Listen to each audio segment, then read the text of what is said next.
Hello, everyone. It's Nick from Claret and Booze. Well, we drew. It was looking shit, then it was looking good, then it looked shit again, didn't it? We'll go into it in a bit more detail in a minute. I will be joined shortly by Gary, should be Nigel, should be John as well, but let's just take you through what I thought first of all. Look, here's Nigel. Here's Nigel. Let's bring Nigel in. Hello, Nige. How you doing, mate? Yeah, not too bad, not too bad. Still better than Everton. Every cloud, mate. Every cloud. But I'll tell you what. Let me just run through what I thought with the game quickly, and then you can give your take on it, Nige. Yeah.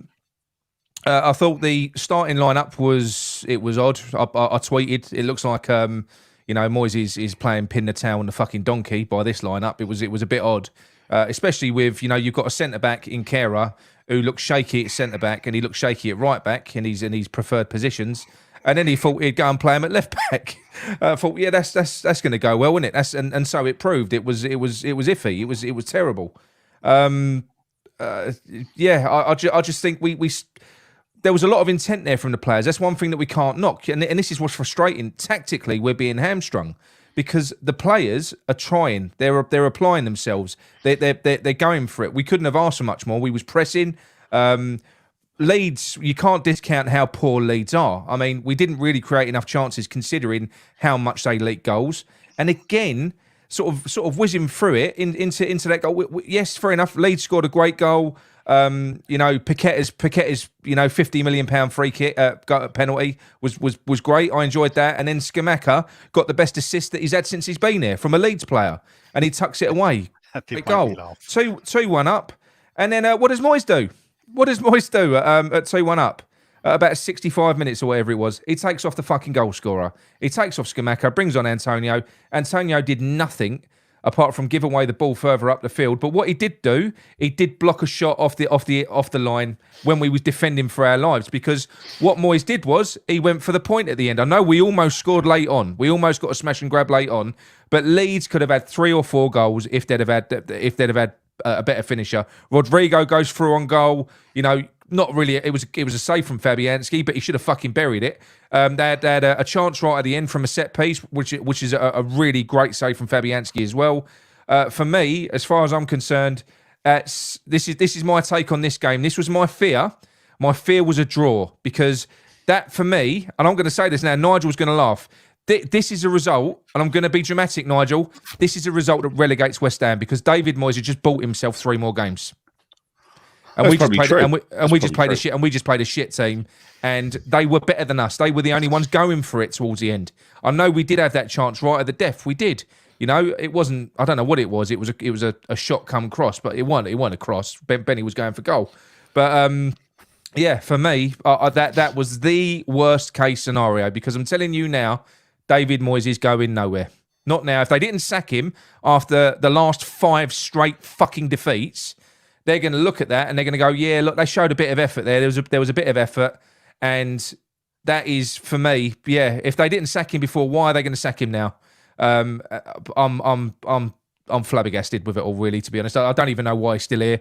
And now I think he's still going to be here. So I don't even know what's the point in talking about it. We just need to accept it because Leeds. Leeds are probably one of the 3 or 4 worst teams in this league. You're looking at Southampton. You're looking at Leeds. Leeds are they're shocking. They play good football, but you should be able to create more chances against them and have more clear-cut opportunities. We didn't. We got a fucking VAR decision for a penalty, and we got a lucky goal, which was it was a Leeds player passing to Scamacca. That's how we scored our 2 goals. But anyway, look, that's my take on it. Gary, do you want to go quickly? Yeah. I thought I'm kind of in agreement with what you just said. To be honest, I think there were 2 great chances at the end that Leeds, and look, I was sitting there watching Leeds. Me and Ross were sitting there watching them, thinking they look so poor. They look poor. We might have actually found a team that's worse than us, because defensively they look completely inept, right? They look terrible, and so I was sitting there thinking, well, if we win this, then it puts us up a few places. Southampton are worse than us. Leeds are worse than us. Just need to find one more.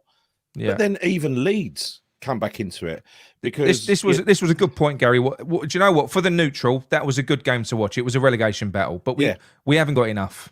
We haven't got enough. Yeah, look. I mean, it was it showed through the quality of the goals. It showed how poor defensively Leeds were, especially the Scamacca goal. It was a great finish, but my God, they gave him a load of time and space, didn't they? Yeah. Good to see him score though. Good to see Scamacca score, Paquetá score as well with his arrogant little penalty. Yeah, I don't know what to say. That had to be 3 points. Not doing for that. me. That had to be 3 points for me because I genuinely thought Leeds were a little bit rubbish. Yeah, and you're right. Towards the end, it seemed to be clinging on for a point, which it was. You saw that with. I mean, he took off Paquetá and Fornells. I know. Both players were having a good game. To be quite honest, they were both good. Paquetá had probably his best game for us. Yeah, he was fantastic. I thought he was really good. I really enjoyed Paquetá today. But what against Leeds, and Leeds are throwing on a striker, literally on the 90th minute. They're going for it. I don't get it. Right, Nigel, go on and give us the alternative take. If you strip away everything that's been going on and you take that game as an individual game, yeah, that was a good West Ham performance. We played well. It was a performance. Yeah, we did sort of press. I would argue that Scamacca half-hearted pressed. You just don't like Scamacca, Nigel. I think he played well today. He played well. Well, I don't think he did anything apart from score. But that's what he's there for, in my opinion. And what I want to see is him taking them shots early, like he did. Yeah. Sometimes he tries a bit too much, I think, with the ball or people, whatever. And I think hopefully that will give him the confidence to go on. So I'm more than happy, obviously, with an away point. In the whole scheme of things, it looks like it's not enough. But, I'm going to look on the positive side. We're still only 2 points off being 13th. Yeah, with a bit of goal difference thrown in as well. I get what you're saying in a way. Look, if we'd have won the game, I still don't think that Moyes' job would have been 100% safe because 3 points. Let's say he had the Leeds, Wolves, and Everton games. Surely, if he'd have won it, it'd have still been here, Nigel, because he was still here. No, he'll still be here whether he won or lost. That's what I mean. What I'm saying is that come the Everton game, is that when you take stock, if you look at these Leeds, Wolves, Everton, 3 teams basically connected to us in the table. If he'd have only took 3 points out of those 3 games, he had to lose his job. Yeah? Yeah. Now, this gives him 1. If he can get a win against Wolves or another point and beat Everton, he's took 5 out of the 3. And I think he's bought himself a bit more time. Have you watched Wolves? Wolves are an absolutely different kettle of fish to Leeds, right? They really are. Yeah, I think they've got a win tonight, haven't they, away at Villa? Did they get the win in the end? I've not seen the final. It was 1-1 in the end.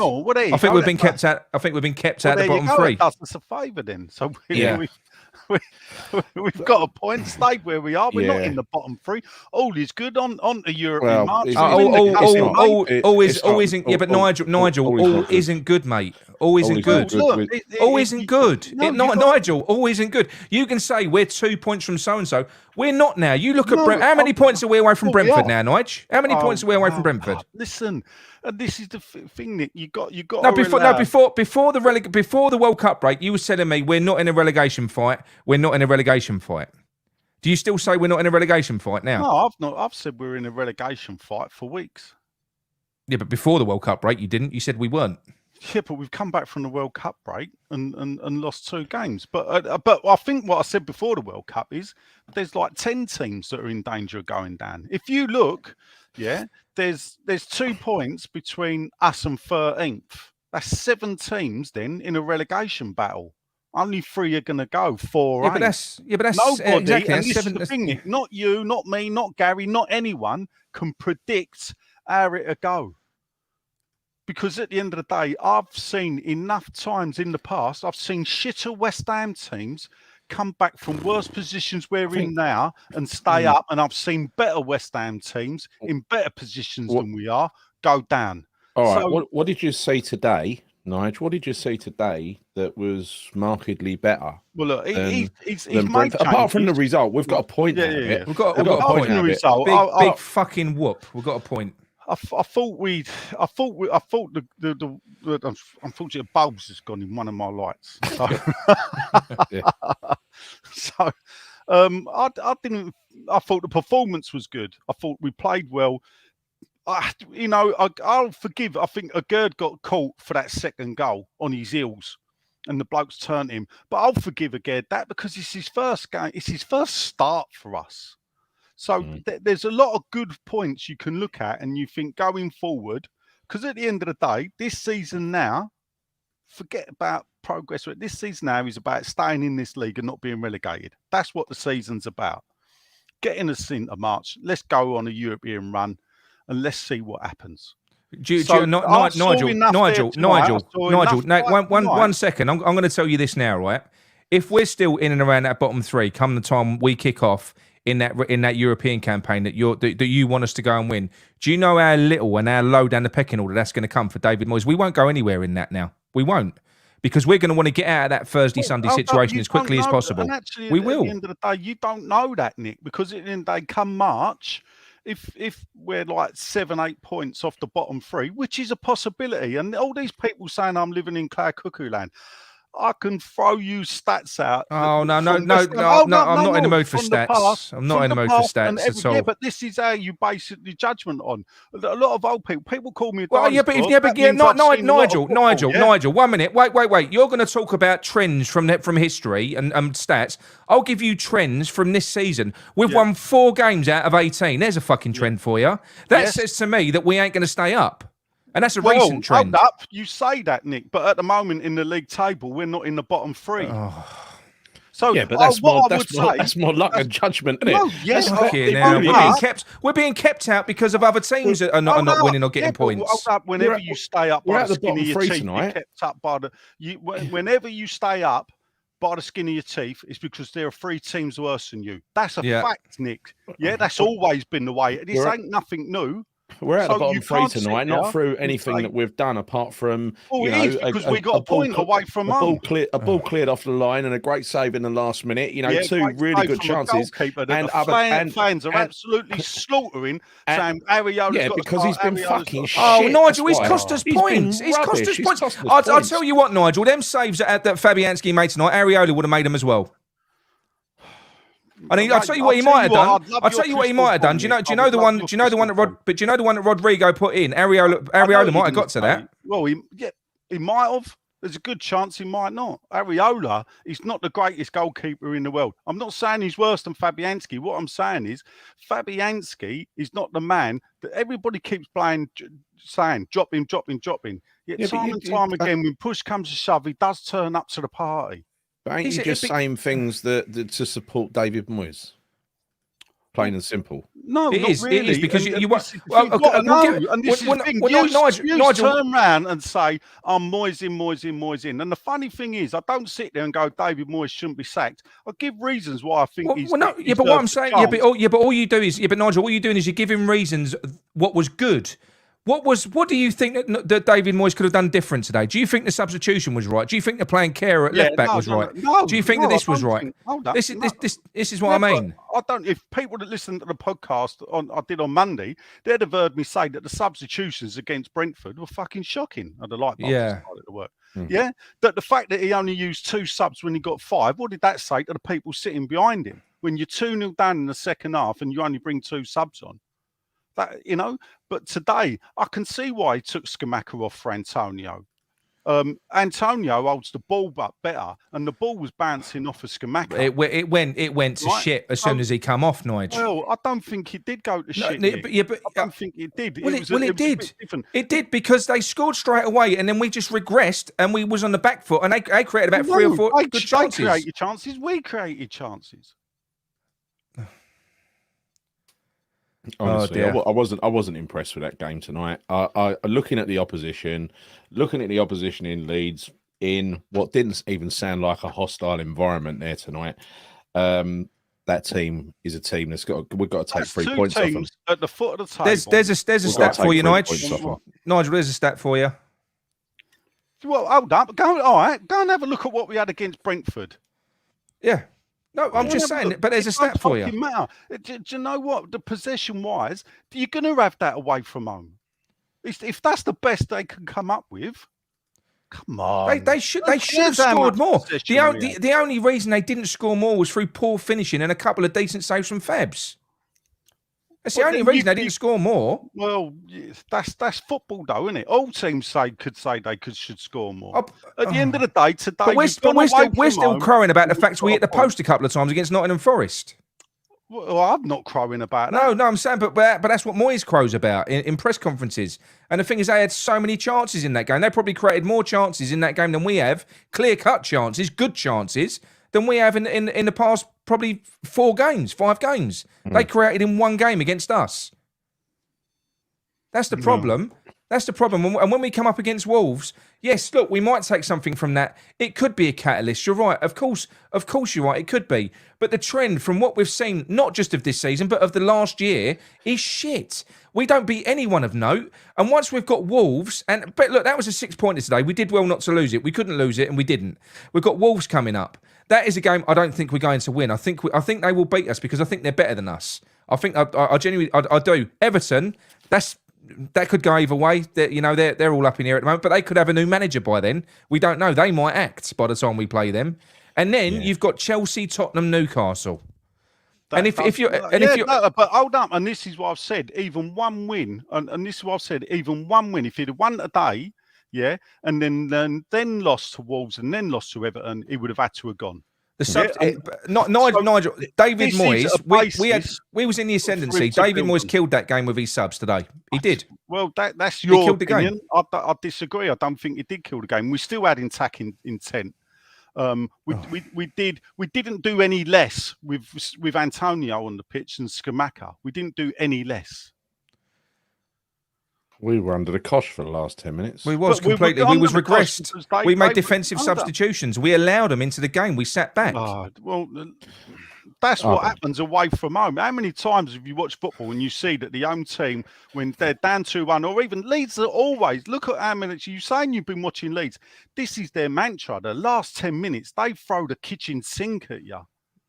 They absolutely do. And Moyes don't know what a kitchen sink looks like.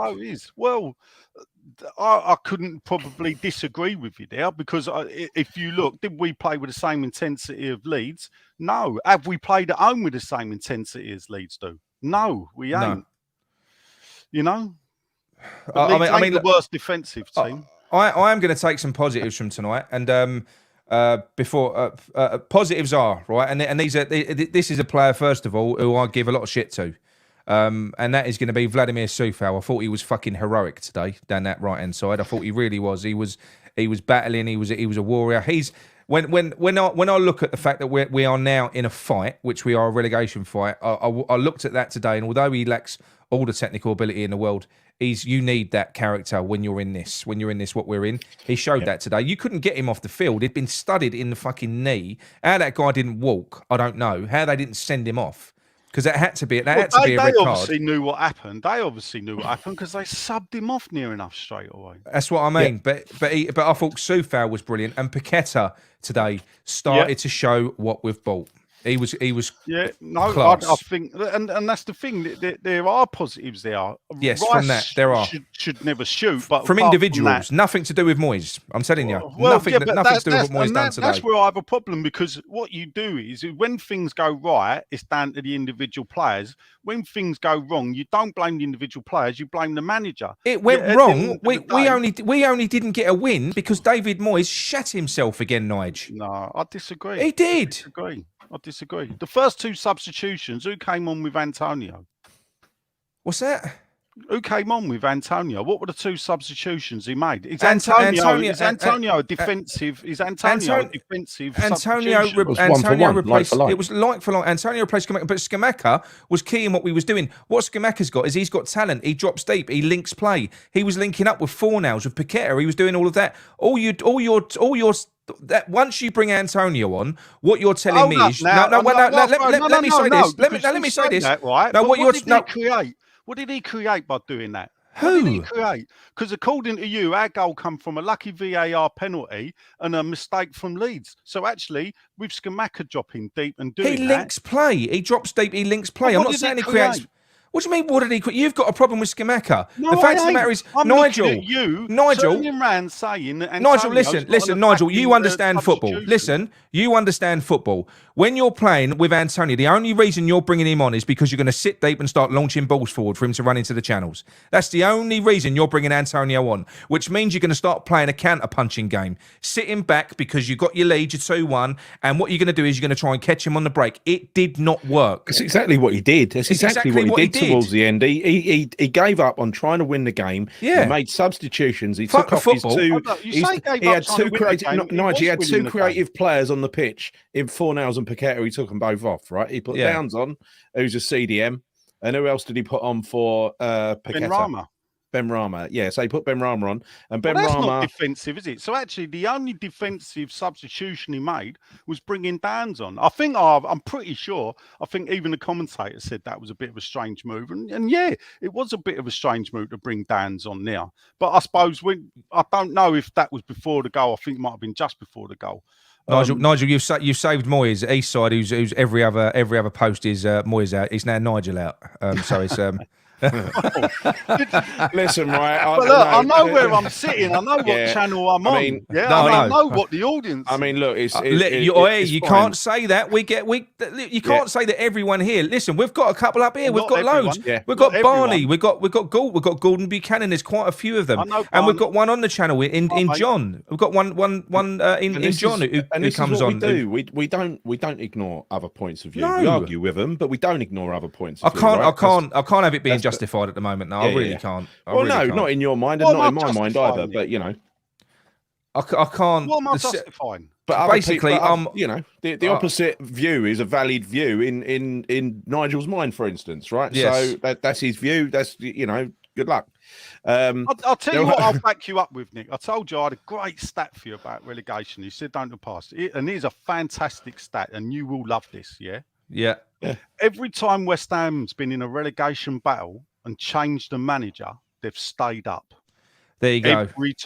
Every time they've been in a relegation battle and didn't change the manager, they got relegated. If you look at the relegations, 78 didn't change the manager, relegated. 89 didn't change the manager. I literally today the positives I took from that game, right? The positives I took from the game was the effort and the application of the players, who I no longer feel are playing for the manager. I think they're playing for the fans now, Nigel. I think they're playing for the club.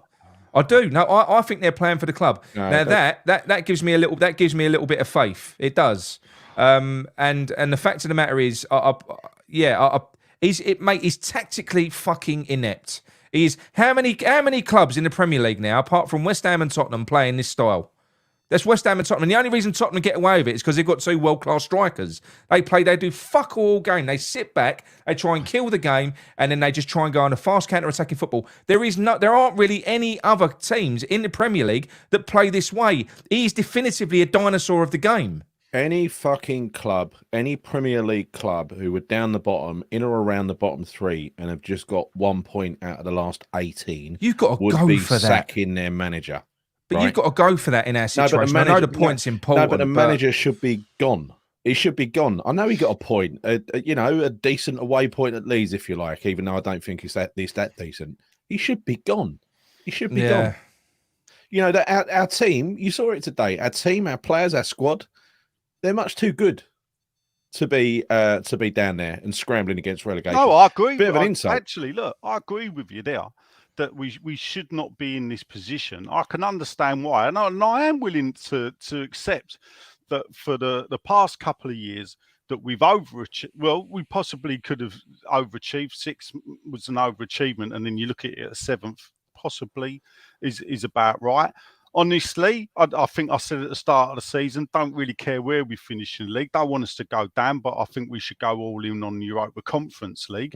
Yeah, I don't want us to be in a relegation battle. I do think David Moyes has earned the right that he's not fouled yet.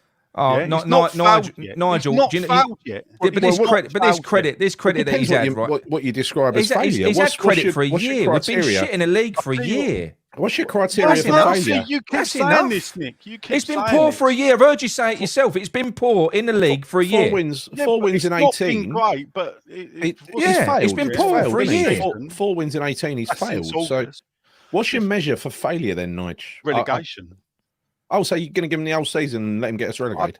Well, so you think he's earned enough credit? You've gone, oh, thanks for getting us to a semi-final and bottling it, Moyes. Take us down. No, and that's where we're you never can't going just to say agree. thanks for taking us to semi-final. You have to throw in the bottle it bit. He bottled it, didn't he? Well, you saw the game, Nigel? Did he go for it? Did he go for it? Yeah. Yeah, thank you. Yeah. But no, well, I can't hardly say he didn't because I was standing next to Gary watching. I know. You said, I know. You said it. You said your words out of your mouth. Words out. Of your mouth. But look, I think my view and Nick's view. Well, I'll talk for myself, right? My view is that he should be gone because there's no way this squad should be anywhere near fighting against relegation, and I absolutely dread getting relegated. I know you don't, Nigel, but I do. No. I dread getting relegated. I think it'll be the end of us for a couple of years. I don't think we'd be bouncing back double quick. To be honest, there's a big game. Saturday's a real disappointment for me, and for the reason for that is that normally I say I don't give a fuck what you're doing in the league. You go and win that FA Cup.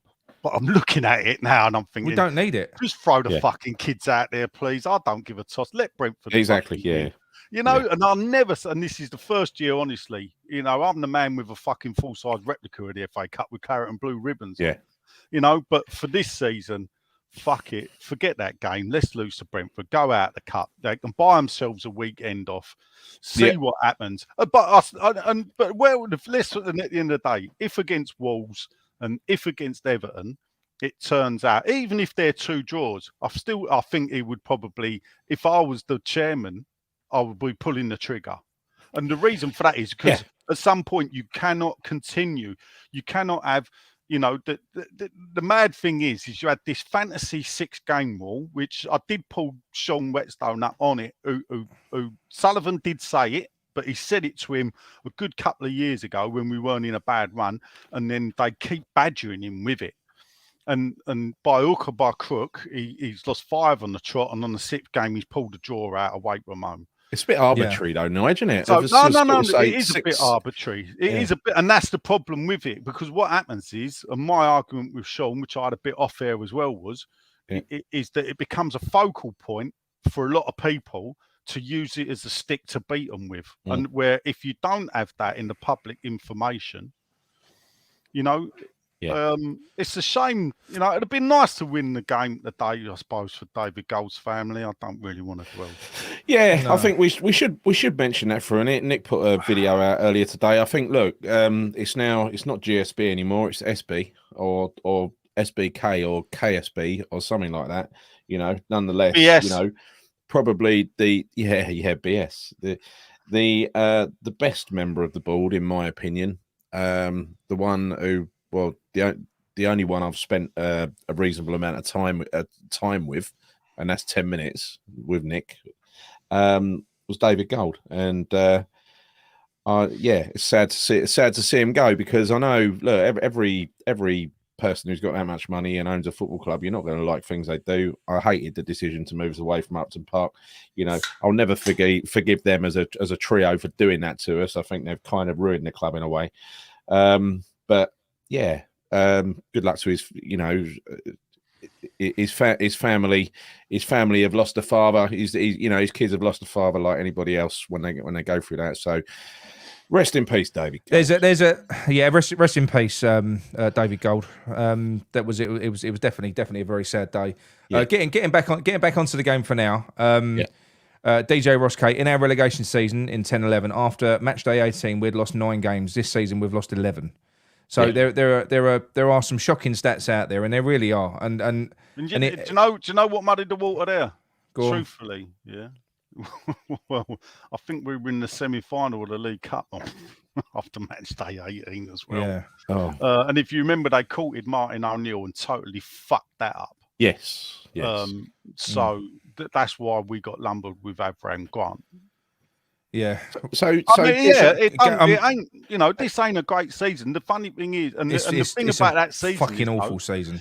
is you got to look at, and this is what is a big anomaly this season. When have you ever seen the Premier League, you know, from 20th to 13th, separated by 5 points from bottom to 7th? That's 8-9 teams there, I think. Yeah, that are in relegation trouble. Yeah. Right. You know, and that is the fine line. Should all 8 sack their manager? Well, how many? I think probably half have sacked their manager. Yeah, a lot of them are going to be making Bournemouth have proactive. sacked, Southampton have sacked, but Bournemouth are sliding. Southampton have not done anything but sacking their manager. So then you've got obviously Wolves. Bournemouth and Southampton ain't just spent 180 million in the recent summer though. I think we are far and away one of the best teams. That is a false position for West Ham. Bournemouth, you'd expect to be down there. You would. No, we shouldn't be there. I've disagreed with you there. I've not all day long. I've said we should be sitting. If we're having a bad season, we should be sitting 12th, 13th. If we're having a bad season. Yeah. Right. I'm gonna give Gary a call from Romford because he's asked me to give him a call when we're on. Yeah. Not a lot of love for me today, is there? No, there isn't really.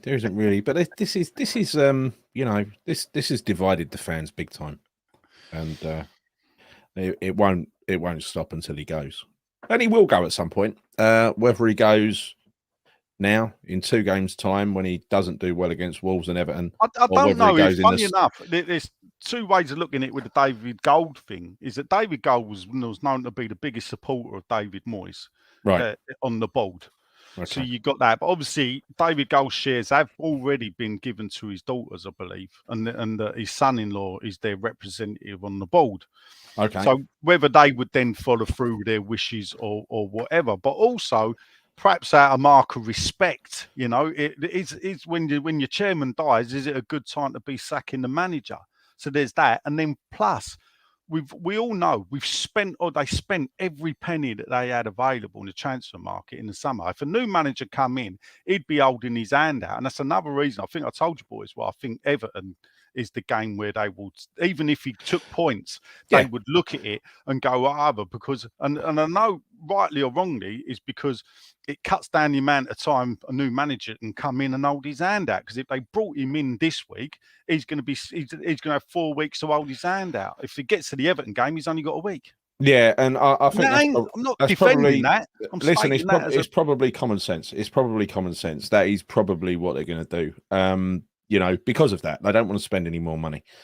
But I just hope. I mean, that will mean what we played now, 18 games. That'll be 20 games. Yeah, I loved it. See, Deepan Belacan, great name. Nigel, buzzer of the official. I think what he's basically calling me is a bald stooge. And I love that in a way because that's people that don't know my history with the bald. Yeah, he's not a bald stooge. He's not a bald stooge. Yeah. I do love it when people call. It's his mate who's a bald stooge. It is my mate. Yeah. But I think that is probably, if I was to put money on it, that'd be when and try. You know, this was a difficult one today. I predicted out of these 3 games we would get 0 points. We ended up scraping 1. Right. Yeah. Out of the next 2 games, I don't know. What are your predictions? I think. I mean, we're at home to Everton and away to Wolves. I want 4 points. Well, I think we're going to lose away to Wolves. That's a horrible place to go, horrible little ground to go to, and then Everton at home. Now, I think Everton at home depends whether they've got rid of Lampard by then or not. If Lampard is still there, then I think that's 3 points. Hold on. If you listen to Everton fans, and look, you've got to have seen that goal that Brighton scored last night, that 4th one. Yeah. And I know it's the 4th goal, so when you're 3-0 down, perhaps the 4th one ain't so much the final now in the coffin. It's the people are lowering the coffin down. Yeah, but that ain't a Frank Lampard tactical error. That's a fucking abysmal play by fucking 4. You can point that the comment, but the best bit of that was the way Pickford cleared out his own defender as they scored, left him lying on the ground. I know.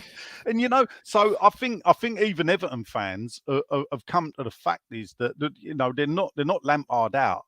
The reason is because they're a club that is rotten to the core. in the ownership, you know. And I think it's all down to the war in Ukraine and the fact that their money wasn't Mashiri's money; it was Usmanov's money. Yeah. So I mean, what's that done then? Has that put the stadium into jeopardy? Or no, I think the stadium finance. Well, nobody knows, because the weird thing about it is Usmanov was sponsoring the training ground. That's had to go. He was also rumoured to be the sponsor of the new stadium, so it's going to be named like the same as well. But obviously that's had to go by the by. But I mean, it's going to be a lovely ground down in the docks of Liverpool. It's going to be nice for the town centre. It's going to be a far better hospitable place to hang around than it is in fucking Everton. Oh yeah. Or Stanley Park. So for away fans, we're going to probably enjoy it more. Even though I do out, love Goodison Park. Is after Villa Park, it's probably my second favourite. You must have had some good experiences there. I've never seen us win at Goodison. Every time I've been, and I've been there quite a few times, we've lost. I've had a 2-2 draw. Oh right, that's 100% more points than I've had. Yeah. It's a bit better than Anfield, but not that great. No, but listen, I think we can. I do think Everton at home, because it's at home. I think that's winnable. Yeah, Wolves away, I don't think it is. But it piles on the pressure, and that the reason why it did need a minimum of 5 points out of Leeds, Wolves, and Everton is because, as you said, the next 3 games after that, it's like Norway in the Eurovision Song Contest. You know, you're staring at nil point. But what you want to see is a bit of fight there, isn't it? Well, we've played Chelsea away and done well. Can you hear me now? With their previous manager. Yes, the next, because we've got this bit, Gary, for some reason, this bit of kit's, whenever I try and pair the phone to it, it's not working. So I'll carry on trying. If I can get it working again, then we'll take some calls. But give me 5 minutes. Carry on. Would you have to restart it or something? Yeah, I don't know what's gone wrong, but go on. Yes. So look, I think the games after that, I think if we again, I'd like to see Moyes gone now. If we don't get 3 points out of either Wolves or Everton, 2 draws is not good enough. If we don't beat one of them, he's got to go. Right, he's got to go. No, that's what I said. Even if he gets 2 draws, so say he has a draw, Leeds, draw, Wolves, draw thing. I just another reason is no. I will go. But more for the reason is that at some point you have to break the cycle of negativity from the fan base. You have to, or when you're going into the arse end of the season, you have to have the fans with you, because if at the end of the day, fans are different now to how they were 30 years ago when we had other relegations, and there would be far more toxicity in the stadiums than. So when am I going to see the FA Cup game? Is that this weekend? This weekend. Right, okay. So I'm going to see that, and then the following weekend is Wolves. Is Zuma back by Wolves? Not that I've heard, to be fair. Not that I've heard. It's so look. That's the. I think centre halves are the worries realistically are right back and left back, isn't it? I mean, what does it say? Ben Johnson's supposed to be this 2-footed defender, can play either left or right back. He can't get in the team. But when we resorted to Kerr at left back, which as we did say, we know he's not great at right back. He's not a centre half. No. Well, he fucking ain't a left back either, is he? No, he isn't. And we should do player ratings at some point, Nick, if you can't get that working. I will. Shall I give it one more go? Give it one more go. Go on. If it freezes up, I'll be gone again for 5 minutes, and then we'll do player ratings. Hang on 1 minute. Yeah, see if it works. Right. As soon as I try and pair it, for some reason, it just goes fucking. So there's plenty of points where he could get fired. He could get fired now, because personally, I would have expected a win out of that today. He could get fired in 2 games' time if we don't beat Everton and or Wolves. If we don't, he's got to be fired. That is an absolute certainty. He's got to be fired. Alternatively, he picks up. Can you still hear me now? He picks up a point and he limps on. He'll be gone in the summer, irrespective of what he does, unless he wins the Conference League. Then he might not. But I can hear it ringing. I can't see him winning a trophy. I can't see him actually winning the Conference League. Hello, Gary. Right, I finally managed to patch you through, mate. Okay, mate, I'll turn the telly off. Hang on a sec. No worries. That's it. Right, TV's off. Okay, good stuff. Right, Gary, what did you make of the game tonight? Well, I didn't actually watch the game. I just come in because obviously it wasn't on Sky, so I thought, well, I can't watch it. So I've been for Indian with some friends for a curry. Yeah, but I lovely. had it on the telephone. I got the gist of what's going on there tonight. So I was just listening to you on the TV just now. Yes, obviously, Nigel obviously thinks Moyes on his last legs now as well, I take it. No, I don't know whether you do, Nigel, do you? No, I don't know about on his last legs. It all depends on the next two games. If he can pull another 3 to 4 points out of the next two games, I think if he draws both of them, I think you've got to hold your hands up and go, it's time to go. Mm. But you have to do something. Nice. You know, doing nothing is worse than doing nothing is worse than actually firing him. When you get into that situation, I've believed him, you know. But we're all looking into crystal balls here, you know. We could win the next two games. What you basing it on? I mean, do you not? I take it. Are we in the bottom three now? We are, aren't we? No, we're not. 17th. We're not. Because didn't Forest win tonight? Forest drew. The last minute equalised. Oh, So every result. Hold on. The only possible thing that could have happened has happened, which has kept us at the bottom three. Yeah. Forest won. They beat Southampton. Leeds drew with us. Wolves were due to keep us in the bottom three, but Villa got a last minute equaliser. Christ. Because I went out to the restaurant and I said we're in the bottom three. He says 1-0 and 1-0. I thought it was lost, but they're both won. Yeah. Well, we're level on points. We're out of the bottom three on goal difference. 2 points from 13. 2 points from 13. It's beyond precarious. It's beyond precarious now. I think anyone now who still thinks, you know, we're going to get out of this, it's just like that. I think they're deluded because Forest are picking up points. Wolves are picking up points. Teams around Everton they're all are picking up points. West Ham picking up points. We picked up a point, Nigel. So did Everton. He's just gone Everton's picking up a point. They picked up a point. Yeah.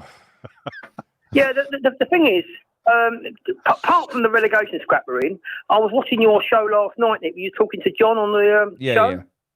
And you both made a point I want to bring up if I can. And the thing is, you was on about you watched a bit of footage of Scamacca. Yes. And I found that interesting because it seems to be a bit more like the Harry Kane type of striker. You were saying he drops off a lot. Yeah. So what I did was I did a bit of research because I didn't know much about him really when we signed him, and I was sort of done a bit of research to try and find out, you know, how is Moyes using him, what's going wrong. And basically, the way Moyes is using him in this system, it isn't ever really going to work for Scamacca. No. It's not. You know, maybe against Leeds, who are wide open. You know, he might get the odd chance when they pass him the ball because we'll never make him a chance. But that's basically what happened tonight. They gave him the ball. They turned around and just passed the ball to him after the restart, and he's turned around and pinged it in from 20 odd yards. First touch. That was the thing. They sort of put it in. He didn't even take a touch to tee it up. No. He just let it roll. It was a great strike. If Fabianski was in goal, I think we should have. You know, people would have gone. He should have saved it. Yeah. The thing is, what I was going to say to you. If Scamacca does this thing where he likes to drop off like we do in Italy, I think you've got to look at Tottenham where they play. You've got Kane will drop off, but you've got Son will run beyond him into the channels. Now, if we're going to play with Scamacca and keep him, it may be we might have to get another striker in who can play alongside Scamacca. So if he does drop, you've got someone going beyond him, like saying Son does for Tottenham. We did play a more advanced game today. I mean, obviously you didn't see it. So we in the first half, we were further up the pitch. We were kind of pressing, or sort of half pressing, much more than what we normally do. And there were runners. I mean, we were kind of getting forward, but we weren't creating much at all. No, I saw the team tonight before I went out, and it seemed to be. I could see obviously Dawson and. Again, were in the centre backs, but he had Kafau and Kera. Who played left back tonight? Kera. We don't know. He played Kera at left back. Yeah, it could have been no one there. Nick, what I don't get is I've been saying to you like for the last couple of weeks, I'd have Johnson there. I know Nigel's made a comment about that, but I mean the thing is with Johnson, you think of that game last year in Lyon in the second leg over there, he was superb. And he is a solid defender. He doesn't get the runarounds. He's better than Creswell defensively. I know he's not great going forward, but then, you want a defender to basically defend at the moment. And I just can't understand. But we know, Gary, we know it's impossible for David Moyes to field a team without a square peg and a round hole. And I know. And tonight, that square peg, I mean, that was bizarre. You've got a centre-back who, bless him, I feel sorry for him because it's one fuck-up after another. He's been pretty tragic since he's been in, whether you play him at centre-back or you play him at right-back, which are his two positions that he's experienced in. So Moyes thought, I'll tell you what I'll do. I'll throw him in at left-back. That seems like a really good idea. I would have. And he was a bit shocking. He was a bit shocking. The centre-back pair I agree with. I'd have had Johnson at left-back tonight, and I'd have had either Kafau or Kerr at right-back with Areola in goal, but obviously he's not going to do that. Yeah. But I wouldn't have had Suchet tonight. I would have played Rice, Paquetá and Fornells, and then had Benny, Bowen either side of Scamacca. Yeah. But again, he had not done that. He's put Suchet back. He can't help himself, can he? He put Suchet back. Mate, it just seems strange. But what he did was, I don't know. Obviously, you didn't watch the game, so we. I watched the highlights later. Yeah. So what happened was we went a goal down. We pulled it back. We got a VAR decision. Lovely penalty from Paquetá. Bowen won it. That was before our time. Then literally 46 minutes just after half time, Scamacca gets that gift. He buries it. But then we're kind of in the ascendancy. Really, we was kind of in control of that game. Leeds looked a little bit wobbled at that point. And the only thing that changed the game was David Moyes removing Scamacca on 66 minutes, which was his decision to go, do you know what, we're 2-1 up, we're going to sit back, hold it, because Leeds are going to come pouring at us, and we're going to use Antonio as a counter-attack, as a counter-attacking player. Yeah. And almost 3 minutes later, mate, 2 or 3 minutes later, bang, goal. Yeah. I mean, it's... I don't know if we can afford to wait another 2 games now. I think it's just too tight down there. And teams are picking up points. I mean, like I said to you, Wolves have got the new manager in. They look like they're going to... I don't see us getting anything at Wolves, to be honest with you. The Everton game is going to be interesting because who's going to shift first? Us or Everton? Everton are in dire trouble as well after last night's result. So I think really we've got to act now. I don't think we can afford to wait another 2 games. I really don't. I just don't see the point of it now. But can I just point out why you can afford to wait another 2 games? And I get it. These are 2 games that actually these are the games that you've got to be winning. They're 6 pointers. They're 6 pointers. They're the teams that are around you. But why you can wait is because and what people always forget is how concertinaed the league is. And the one thing a lot of people said at the start of the season, a lot of people said, I'll take 17th. And win the Europa League. Yeah. A lot of people say that. And what I'd say to those people is that they ain't got the bollocks to see it through. Where actually, because I'm not scared of relegation, it don't bother me. It don't affect my West Ham experience or whatever. I have got the bollocks to see that through. So I would take a 17th and win the Europa Conference League. So I'm willing to see it throughout. Nigel, we would all take 17th. But what you're saying is, if you thought, you're willing to go through that league campaign, and see it through, because when you say that, with Moyes, he wants to see through that relegation. He wants to see. And then what are you going to say when it goes wrong? At least I saw it through. At least I had big bollocks. Look how big my bollocks are. I'm in the championship. I've got massive bollocks. Look at them. But the trouble is now, for example, what Nigel's saying, I'm going to clip that, Nick. Fucking hell. That's a story on 6'2". Sean Whetstone. Nick says Nigel's got big bollocks. 6'2" big bollocks. Suicidal was another word I'd use. That's what I'd use. Nigel, the thing is, if you keep him for the next 2 games, Wolves and Everton, and it goes wrong, then you're in real trouble, because if the other teams picked up points, you're in the bottom 3, and then you've got Newcastle, Chelsea and Tottenham. Yeah, but there's so many teams around there. There's still a chance you can get out of it. and this is the thing I can remember under Roda. Basically, Nigel wants to stick with Moyes until there is no way out. Until we're literally until we're about 8 points away from 17th. Then he'll go, I'll tell you what, maybe now we'll go and get a manager who's got no fucking chance to save us, because when Moyes came in, he didn't exactly do a miraculous save, did he? No. He came in when we was on 19 points after 19 games. Yeah, and he got one more. Does Nigel think? Is Nigel's main thing is if we got rid of Moyes, he doesn't think we can get anyone decent in. Is that his thinking? Yeah, I just wonder how he's thinking about this. I don't think. At the end of the day, it's easy to throw out, Pochettino, Tuchel. You look at it and you think, are they going to come to us? Really, I think probably actually, not, no. if we were sort of in a better position, I think we could have got a Pochettino.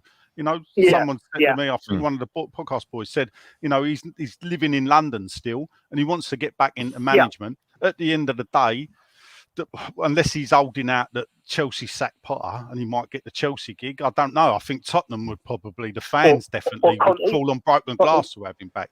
He ain't going to get Arsenal, is he? So that would leave West Ham. Tuchel, I don't think actually probably would come to us. I don't think he would touch us. Couldn't they say to Poch, look, if we got rid of Moyes tomorrow, say, look, Poch, come in just till the end of the season. You're not tied to nothing, just a short-term contract. Come in. You could win a tournament, you win a competition, get us out of this, and then end of the season, say how you feel about this. If you're into the job, if not, you can walk away. You're not tied to it. Yeah, but if you're not working at the moment, I mean.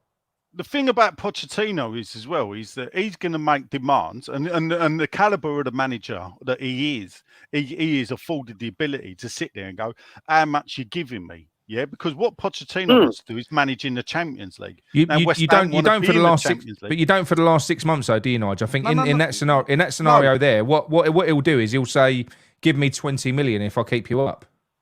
Yeah. Yeah. No, he's going to ask, how much are you going to give me to spend next season? And we're going to go, actually. Gary's saying for a temporary 6 month thing. No, I know that. But Pochettino's not going to say. That suits both parties, doesn't it? Yeah. Well, no, it don't. Really. Because hold up. If we go down, that's on Pochettino's head as well.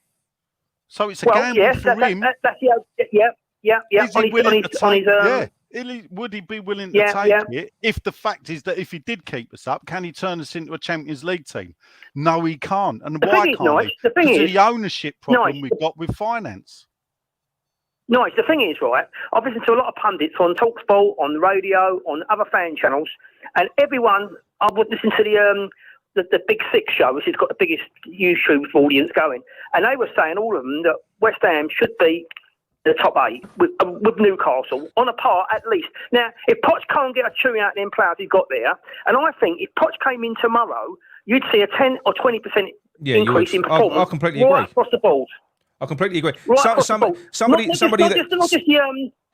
just the new manager bounce, but actually people like Declan Rice, Paquetá, they'd all respond to him. You know they would. Yeah, but suddenly we're pretty on a really good run. But the thing is, Gal, it's not even them responding to him. It's having a manager that can play a style of football that would suit them and get the best out of them. I think all of these players that we're watching, the players that we saw on the pitch today, they're all trying to work with what Moyes is giving them. I think they're all doing their best to sort of deliver it. But we are hamstrung at the moment because unfortunately David Moyes he's only got really one way of playing.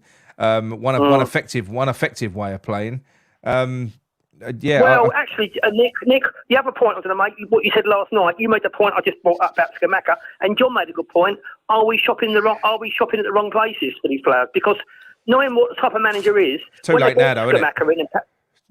I know, but when they bought Scamacca in and Paquetá, if you had a Poch type player manager there, you automatically would see them players, I think, playing a lot better. So in that respect, this is what I was saying to you before about Declan Rice. If we're going to let him go end of the season, maybe you're better off playing with players not quite so high profile, young players that are hungry, like your Conor Gallagher. You're shopping in the wrong place if you're David Moyes, because David Moyes saying that he wants to go out and get players for the top 4. He ain't a top 4 manager, so how's he going to be able to manage them? No. So it's as simple as that. It ain't. You have to take that with a pinch of salt. I get what you're saying, but I mean, I will maintain all day long Paquetá wasn't signed by David Moyes purely because the fact that Barry Silkman was involved. Barry Silkman was the agent, who's close to the hierarchy of the club. Gary, you've been requested to jump in, Gary. And frankly, frankly, I know I'm trying to word it in a way that he won't fucking moan at me. Frankly, David Moyes didn't want anything to do with him, Barry Silkman, and yet, and another telling thing was not only did is the fact that how public Silkman was with the signing Paquetá. So when Paquetá signed, Silkman straight away released pictures of him doing the deal there and then. Barry Silkman had never done that with any other signing. So that was Barry Silkman peacocking his feathers to David Moyes going, look at me, look what I've done. Yeah. Of course it was. Of course it was. But it's all a big game. Now. It's all a big game, and it's a game that Sullivan has created. Hang on a minute. It's a game that Sullivan has created over the years. He wants all managers to play by his rules.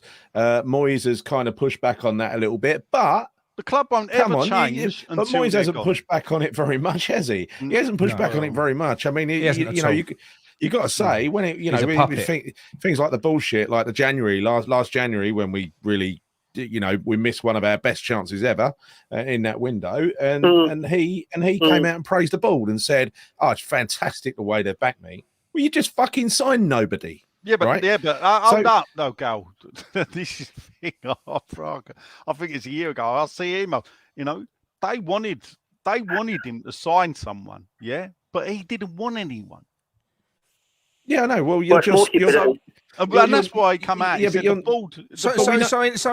case, Nigel, how can you be backing this man? Seriously, because this all stems from January. This slide stems from January. That January transfer window. It does. Totally. This is what you can. It does. It all stems from January. It fucking does. In 5 years' time, that was the biggest. But that was the biggest. That's the most significant moment in our history, recent history. That transfer window. That was the biggest missed opportunity. Biggest missed opportunity. In the Champions League, but you're crystal ball gazing again, aren't you? It's not crystal ball gazing, Nigel. We were shit in that second half of that season. All we had to do was put one little run together. We was shit. We were shit. The last 6 games, we beat one team, and that was Norwich, who were relegated. And we managed to make it into that top 7. Hold up, the last 6 games though.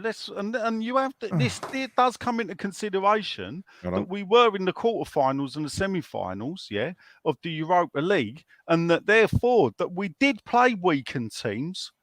When we had the games coming up to concentrate on Europe. Not the last few games. Not the last few games we didn't. But the last few games, the second from last game, we were 2-0 up against the champions. If we'd have beat them, they wouldn't have won the title. They'd come back and nicked a 2-2 draw. Can I say one more thing, Nick, before I go? We thought the last 2 seasons that West Ham had changed from being not a laughing stock, so word, but being in one of the so-called elite clubs, we thought, this is it now. 2 seasons of the big boys at the table. But, it just shows you really, it's part of the mentality of the club, what's wrong with the club.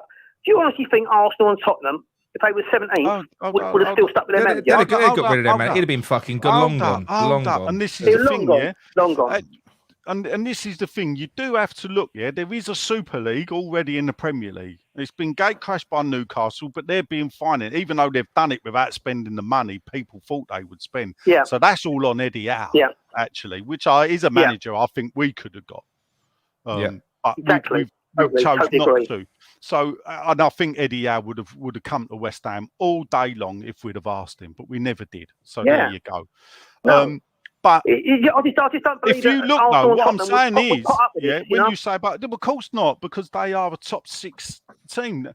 These teams demand Champions League football. If you look, how many other teams in West Ham's position? So if you look at the teams, you can put Newcastle in it, even though we know the new finances changed it. But look at it and go down. How many teams that have gate crashed it have stayed there? And the answer is none.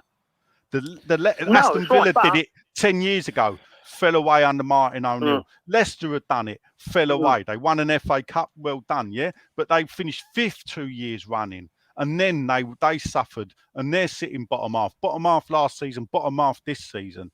It's hard for clubs like that to sustain a permanent challenge to continue because they haven't got the finances, and those big clubs blow us out the water. Spurs making more money per game just from but not Nigel. This all goes back to, for me, right now. This is, you're right what you're saying. If you've got a lot of money, then you can keep yourself in that top 6, top 7, because no matter what money you've got, no matter what, to a degree, what manager you've got, you there's always more. You're going to be kept in there. But it doesn't mean you've got to settle for mediocrity. Mediocrity is what we've got, right? And mediocrity is what we've got. If you look at the likes of the Brighton model, Brighton and Brentford have superior managers to us. Tactically superior managers. The thing about they literally do. It's not even an argument. It's not. No. What I'll say about Brighton is what people don't really understand is, and it will explain perhaps why Potter's maybe floundering a bit at Chelsea, is that Brighton, his owner, is a very clever man, and he devised this scouting algorithm, and he's so secretive that apparently only the Brighton owner and one other person know about this algorithm. And the fact is that even though Chelsea have took Potter and they took some of the scouts, they were still never party to how the actual algorithm worked, because he knew that if he opened the algorithm up to the manager and that they had access, or if someone else got onto it, because he's a computer expert, they're Bloom geezer or something. That's how he makes his money and bankrolls Brighton. But he's so secretive with this algorithm. And that is actually the success. So actually, it don't matter who the manager is. In a way, Potter's come in and stabilised it. They're now progressing their views. What I've got to do, not Nigel, Gary, I have got to give another chap a call back. He's been waiting for quite a while. But before you go, mate, just one more thing. My prediction now is, and I am sorry if it's morbid, and it ain't what people want to hear. Nigel's not. He's gonna roll his eyes. My prediction now is that tonight was the worst fucking result that we could have got today. And I think that has bought him the next 2 games, possibly longer. And that, for me, is possibly going to see us go down, because if we go into the last 19 games, we're going to need to win 9 of them to surpass 40 points. Yeah, fair enough. I know you don't always need 40 points, but to hit that magic marker, we're going to have to win 9 games. Now, 8 of those games are against the top 7 teams, because we've got to play Newcastle twice. We've got to play Brighton again. We've got to play Brentford again. Yeah. Where the fuck are those points coming from? So I'm sorry. I think tonight, this was a pivotal game. I think if we'd have won it, we'd have gone on, and we might have picked up a head of steam. If we'd have lost it, it'd have gone. Drawing it is keeping him. I don't think we're going to get anything out of the next 2 games. He'll probably get sacked at Everton. Nick, the thing is, the frustrating thing, Nick. The frustrating thing is what Nigel was just saying. The last 2 years, I said to you, we said about the January transfer window, we could have been in the Champions League now if we'd have won the Europa League, right? But the thing is, the most frustrating part about it is, if we'd have kept on course with the trajectory, how we were going, if we had bought earlier, instead of leaving it and buying no players, Liverpool are in decline, Chelsea are in decline, Tottenham are in decline. There was a real chance here to really stabilise amongst the top 4, because some other teams, they're all dropping off. They're all struggling. It's only really Arsenal and Newcastle, even Manchester City. They're on a slight decline. I mean, the last 2 home games they've drawn at Everton at home and lost at home to Brentford. So the top 4, there is an opportunity for clubs to get into it, and you see the likes of Brighton and Brentford. If you manage properly, you've got a chance. Look, hang on, and Fulham are up there at the moment. They're fine. Yeah. Brentford are another one. They're all going to be knocking on that door. We're so far away. We should be challenging. We should be challenging to be the best of the rest. We should be challenging to be the best of the rest. We're nowhere near the best of the rest. What'd you get for being best of the rest? What'd you get for being best of the rest, Nick? What'd you get? I'll tell you what you don't get. This shit. What we've got at the moment. Chelsea spent 280 million and they're in 10th place at the moment in the league. And, it was trouble with West Ham. Moyes is too safety first. He's too loyal. He can't see things. We've all been seeing it with Souček. We've all been seeing it with Creswell. It's so obvious to the average bloke in the street who doesn't get paid millions of pounds to manage a club, and he can't see it. And he just does the same thing week in and week out. Yeah, simple fact is, right, as Nick just said, I agree with this completely. I don't see us beating a decent side, right? We haven't. I don't see us, from now until the end of the season, I don't see us beating a decent side under Moyes. We might scrape a draw. We might scrape a win against a crap side. Maybe, we might end up with a good result against 4 or 5 teams or something like that. The rest of them, Forget about it. Where, where are we going to pick? Where are we going to pick points up? This reminds me of 2003 all over again. This season. It's starting to get more and more like it. It's getting more and more. Everyone was saying you're too good to go down, and we did. The best thing that could happen. The best thing that could happen to us is that he gets sacked tomorrow, but it ain't going to happen. Yeah. Not now. No, I've accepted it. I'm so fucking apathetic towards this shit because we are run like a fucking circus. There ain't one other club in that Premier League that would be retaining Moyes now. After this, with the money he spent in the summer, not one club. No, it's an opportunity lost. I'm afraid this season we could have really built on this with the players we brought in, and instead of that we've gone the other way. But anyway, Gary, cheers for that, mate. Gary. Thanks for the call. Right, let's give Tell him. Oh, I'll cut him off. Sorry, Gary. See you later. While you're doing that, I'm going to put a stat up. So this is updated by Ross earlier. This is Moyes' previous 20 games versus the final 20 games of all other managers, right? It's been updated now. Moyes is now joint bottom with Sam Allardyce, and that was in the last season where Sam Allardyce just gave up in, towards the end. Right? It's not been that bad, though, apparently. A terrible, this is a disaster of a season. 16 points. Moyes version 1. How much 25. did Allardyce spend in the summer before as well? Yeah, not much. Yeah. It was a slag. No, but just to emphasise how shit this is, it really is. No, it is. The thing is, I'm not sitting here going. I'm going to call you back now, Lawrence. Go on. We're all great, and it's fantastic. No, I'm not sitting here saying that, and that's the thing. Yeah, I mean, there's one bloke in the chat going, "Oh, we lost when it went to 2-2 because it meant we would have sacked him." I mean, what type of fucking attitude is that? I can never hope that we would lose. But looking back at it, and I didn't want us to lose, but looking back at it in retrospect, it's the worst result. I wanted us to win. For you. But drawing is a shit result. The worst result. It ain't the worst result. It's a shit result. If we stay up by 1 point, Nick, then you go, well, you could take that. At the end of the day, this is the thing. It does come down to that. Goal difference could keep us up. And if we go down by 2 points, we'll be saying, well, we should have won that game. It's all ifs, buts, and maybes, isn't it? At the moment. No, yeah. But we know what's coming. But you can see the trend. Points, there'll be 10 games where we can point. David Moyes has to be double as good as what he's been in the first half of the season in the second half. Is he going to do it, Nige? Well, I've seen it happen. Not with David Moyes. Well, you've just said you haven't seen it happen because the stat for West Ham is that whenever there is a manager that's in a relegation battle and they don't change them, effectively you go down. You missaid it because what I said is that every time in a relegation battle we change the manager. Yeah, we stay up. Yeah. Now, and the 5 relegations that we've had in my lifetime, in fact... Going to give Lawrence a call, 1 minute. The 6 relegations we've had, the club's only been relegated 6 times in its history. They were all when we never sacked the manager. No, exactly right. And you've got to bear in mind this 4-2-3-1 that we played again today and got away with against Leeds. Hello, Lawrence. Great relative extent. Look, hello, Lawrence. Right, sorry, gents. We just got Lawrence. Lawrence, you're a first-time caller, aren't you? Yeah. Whereabouts are you calling from, mate? I'm originally from Essex, but I'm up in Cambridge now. So. Oh, lovely. Okay, mate. Well, what did you make of the game tonight, mate? What are your thoughts? What would you like to talk about? Well, I think firstly, Nigel, are you on a wind-up, mate? Well, look, ask that question. Are you really on a wind-up? Ask that question to Nick. Is Nigel on a wind-up, Nick? He's not on a wind-up. No, he's definitely not on a wind-up. He's and this goes back to a conversation that we had before, where Nigel relates to me in the sense that Nigel used to get his wound up about me about football a long time ago. And he took a decision not to. So he always looks for the silver lining now. And you just enjoy watching football, didn't you, Nigel? I think that's what it boils down to. Yeah, it got to the point where my wife pointed out to me that if West Ham were playing in Division 3 or whatever, I'd still fucking go over there. So why are you bloody moaning every time you come home?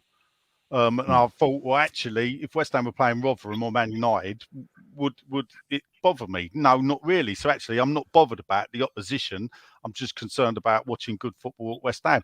I'm not saying I'm watching good football at West Ham, people, before you jump down my throat, but that's why I do prefer to always look to try and take the positives out of what's going on. There are positives that can be taken out of this current situation. Not many, but there are some. But there are positives, but there are way more negatives, and there are negatives that can be rectified.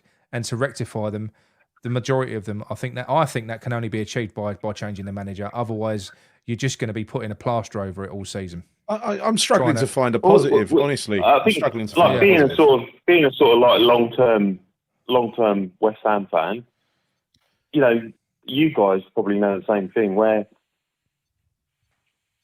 at times over the last probably like 20, 30 years, we've played good football, but we haven't got the results. At the moment, we're not even getting good. We're not playing good football, and we're not getting the results either. Yeah, no. Shit. We showed fight tonight. That was what we did. We showed fight, but there wasn't good football there. Yeah, Moyes football works only on results. But when is it? Not being funny, Nigel, but he's never ever beaten a top 6 team. Ever. No. It's an embarrassing stat.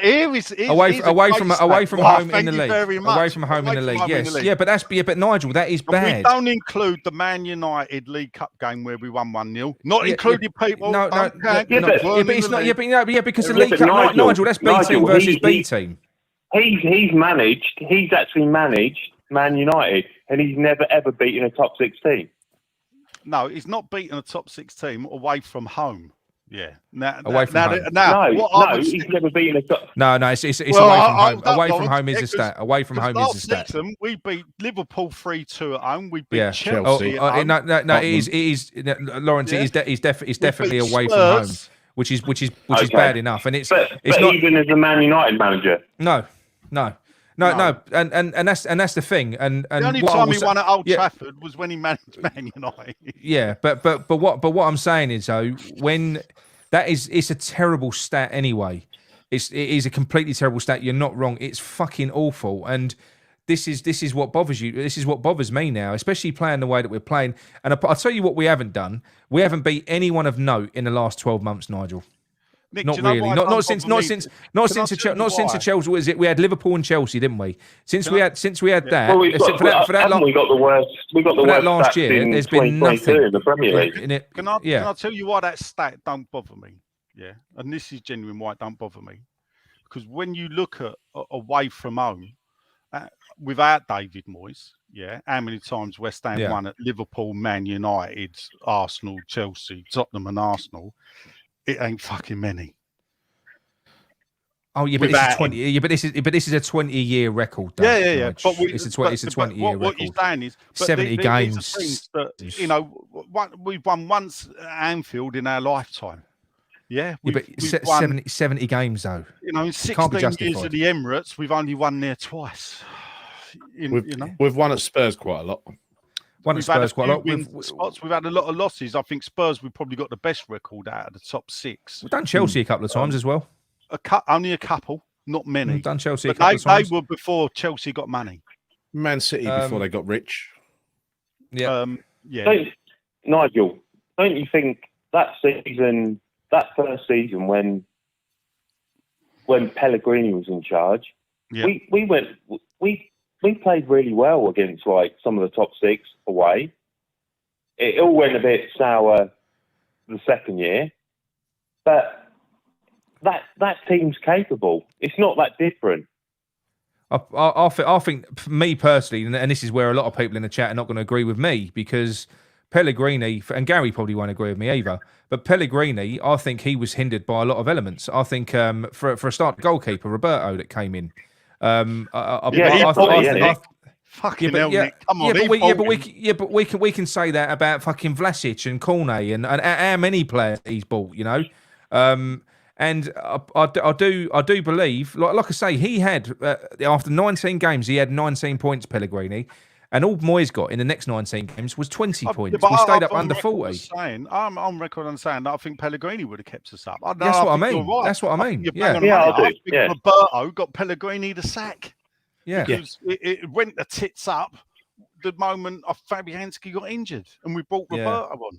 Was that Burnley away? Or Moyes' last 20 games, like that stat I just showed you, Moyes' last 20 games is inferior to the final 20 games of Avram Grant, Pellegrini, Bilic, Moyes version 1, and Zola.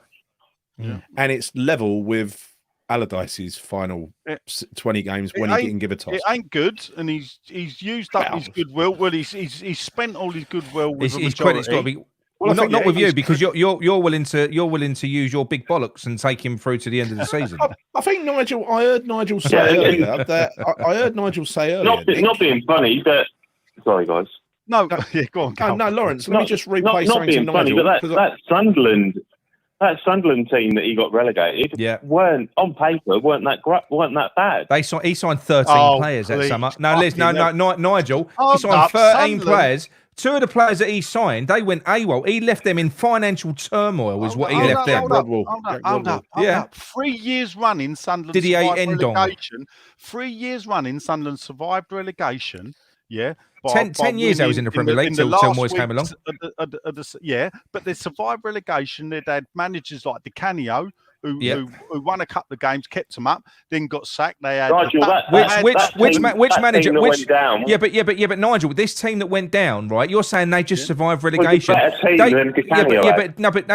David Moyes went down on 24 points, 16 points away from safety. They weren't even close. They was rock bottom. They was gone. Yes, and they were a club that was up for. And this is the thing. This ain't me defending Moyes. This is me telling you about the situation.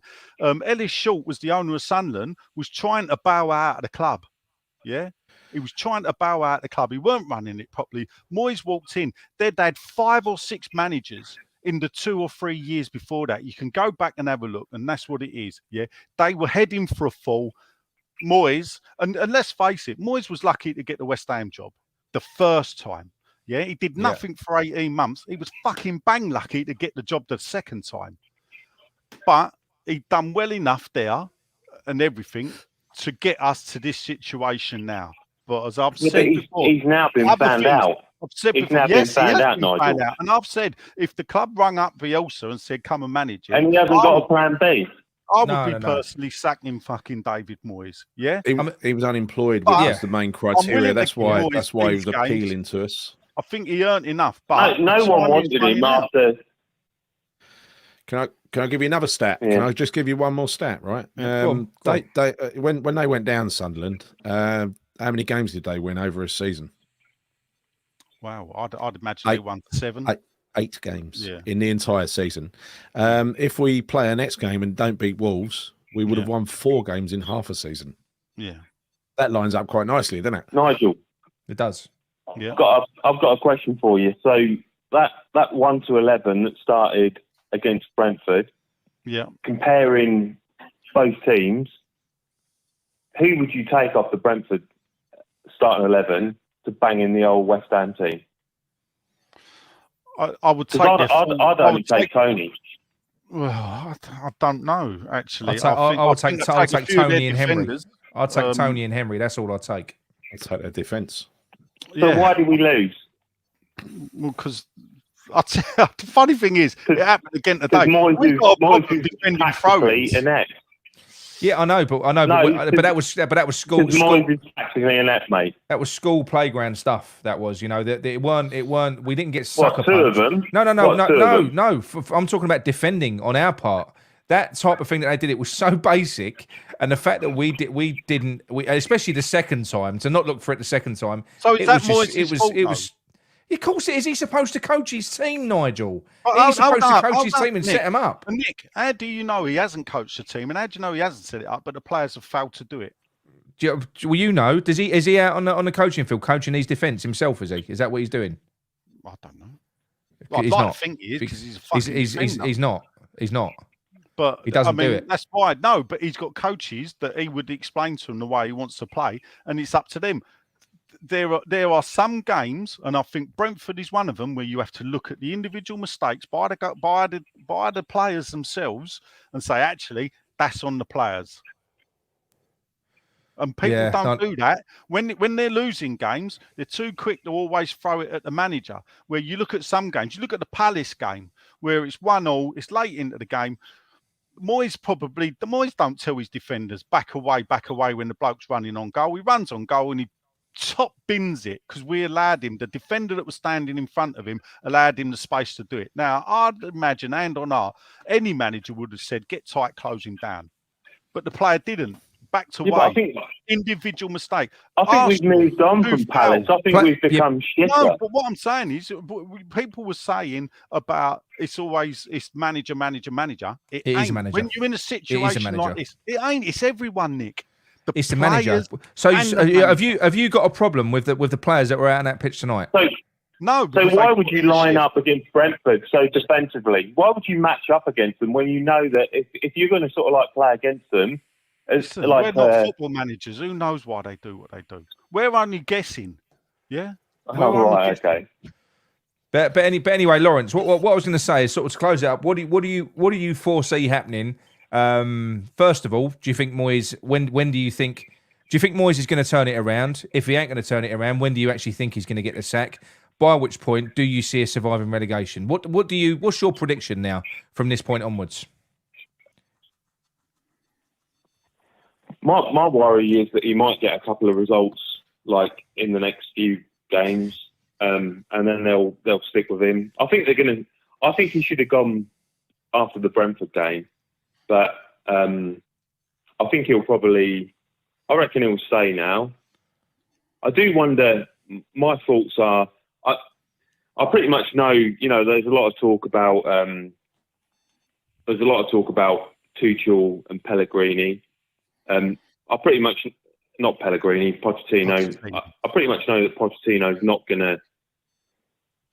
He's not going to accept us because apparently Barcelona kind of approached him. I think he's quite loyal, and he kind of said, "No, I would never go to Barcelona because I play for Espanyol." And he's apparently said that he wouldn't manage West Ham because of his Tottenham connections. That can all be corrected with money, mate. That's a load of hot air.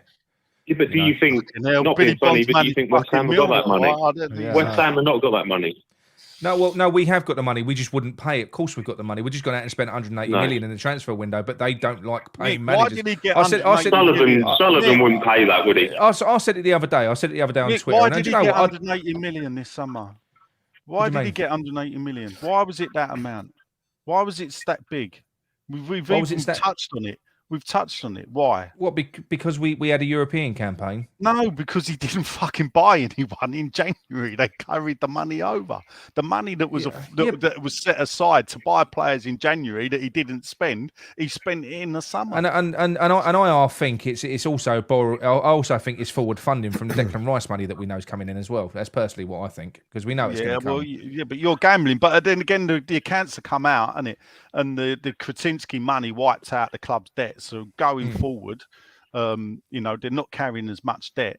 What we don't do is produce the amount of profits to pay 180 million every summer or across every season. So, and this is the problem this is where I say, and this is why, maybe it is old fashioned. Maybe I am a dinosaur. Yeah. But I don't give really a toss about the league. Yeah, I want to stay in it. I want the cuts because at the end of the day, with Newcastle without the league, you ain't got all the other stuff. You've got 7 super teams, that are going to argue it out. The only team so far that's having a bad season is Chelsea. I think they're 3 points off 7th.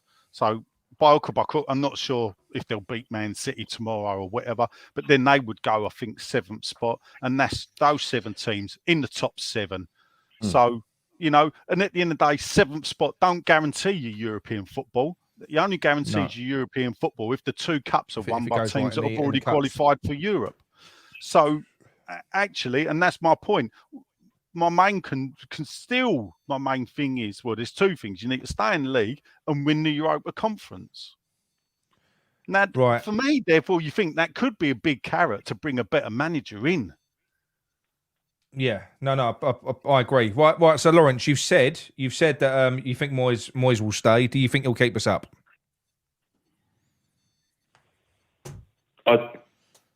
I haven't got any confidence that he'll keep us up. I think I've got a feeling we're waiting. I've got a feeling we're waiting to see the old management merry-go-round where I reckon Lampard will get sacked by Everton. Yeah. I think Potter will get sacked by Chelsea. Yeah. We'll sack Moyes. We'll then go in for Potter. I think Moyes will get the Everton job. I don't think that might be the end of the road for Lampard. I don't think Moyes is going to get another top job. I don't think he will. Not now. No, not now. Not West with what he's Ham's the done. biggest. West Ham is the biggest. He won't get another top job. He would have got in and he won't get another top job he now. got no one came in for him. He kept West Ham up, and in that 18 months, he didn't get offered another job he deemed big enough. And they've got a love for him up there, though. Well, no, the man that loved him has shuffled off this mortal coil today. So yeah, he's still chairman though. I think he's talking about Everton. He's still chairman. He's talking about Everton. Oh, Everton. Yeah. But he is still the chairman. Yeah. Right. Yeah. Yeah. No, he is. Well, it could be. It could be. But anyway, Lawrence, I'm going to let you go, mate, because I've got one more little call to do before we close up, and then that's all right, mate. No worries. Done. But nice to talk to you guys. Cheers for the call, mate. Thank you very much. Cheers, mate. Right, Gary, have you got anything you want to touch on before I call Dave? I just think Dave wants to phone up and have a chat. Not really. Not really. Yeah, call up Dave. Mr. Dave Trevitt. Dave Trevitt, yeah. It'd be interesting to see if he watched all the game. I thought you were going to do the play ratings. Are we not bothering? No. We'll do that on another show. That's fine. We ain't gonna have time. It's school night, isn't it?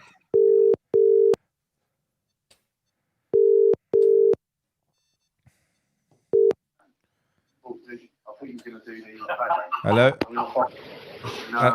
You're right. Hello, Dave. You all right?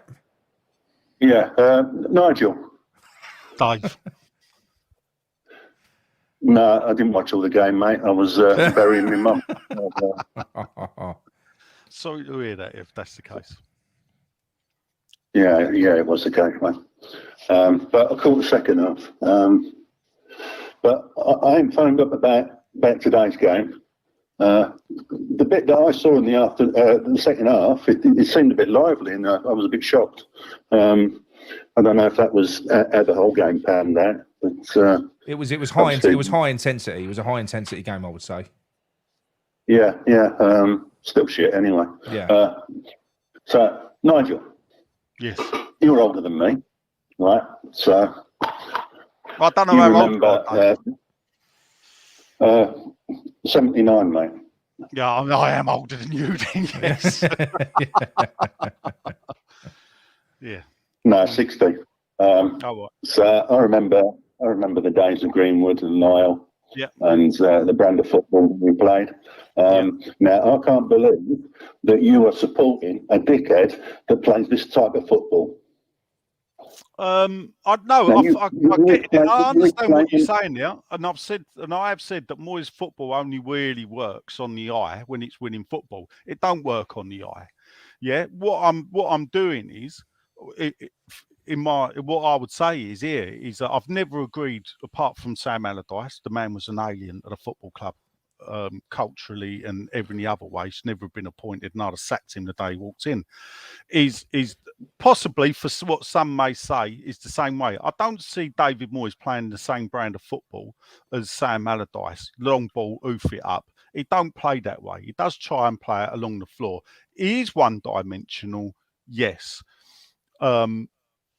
At the end of the day, I'm on record as saying if we could get a manager in like a Bielsa that plays an entertaining brand of football, and I don't think Bielsa would get us near the top four, but fuck me, would we be entertained? I would pull the trigger on David Moyes. I'm also saying that if Moyes don't sort it out in the next couple of games, I would, if I was the owner, pull the trigger. But what you won't find me doing is sitting anywhere and going, I want David Moyes sacked, because as a West Ham fan, I was. And this is true. I was brought up that we don't actually sack our managers. We were a bit of a different club. And I know football's moved on, but I am a bit of an old romantic when it comes to West Ham. And I do believe actually in loyalty. And I think, yes, it comes to a point where you have to let go.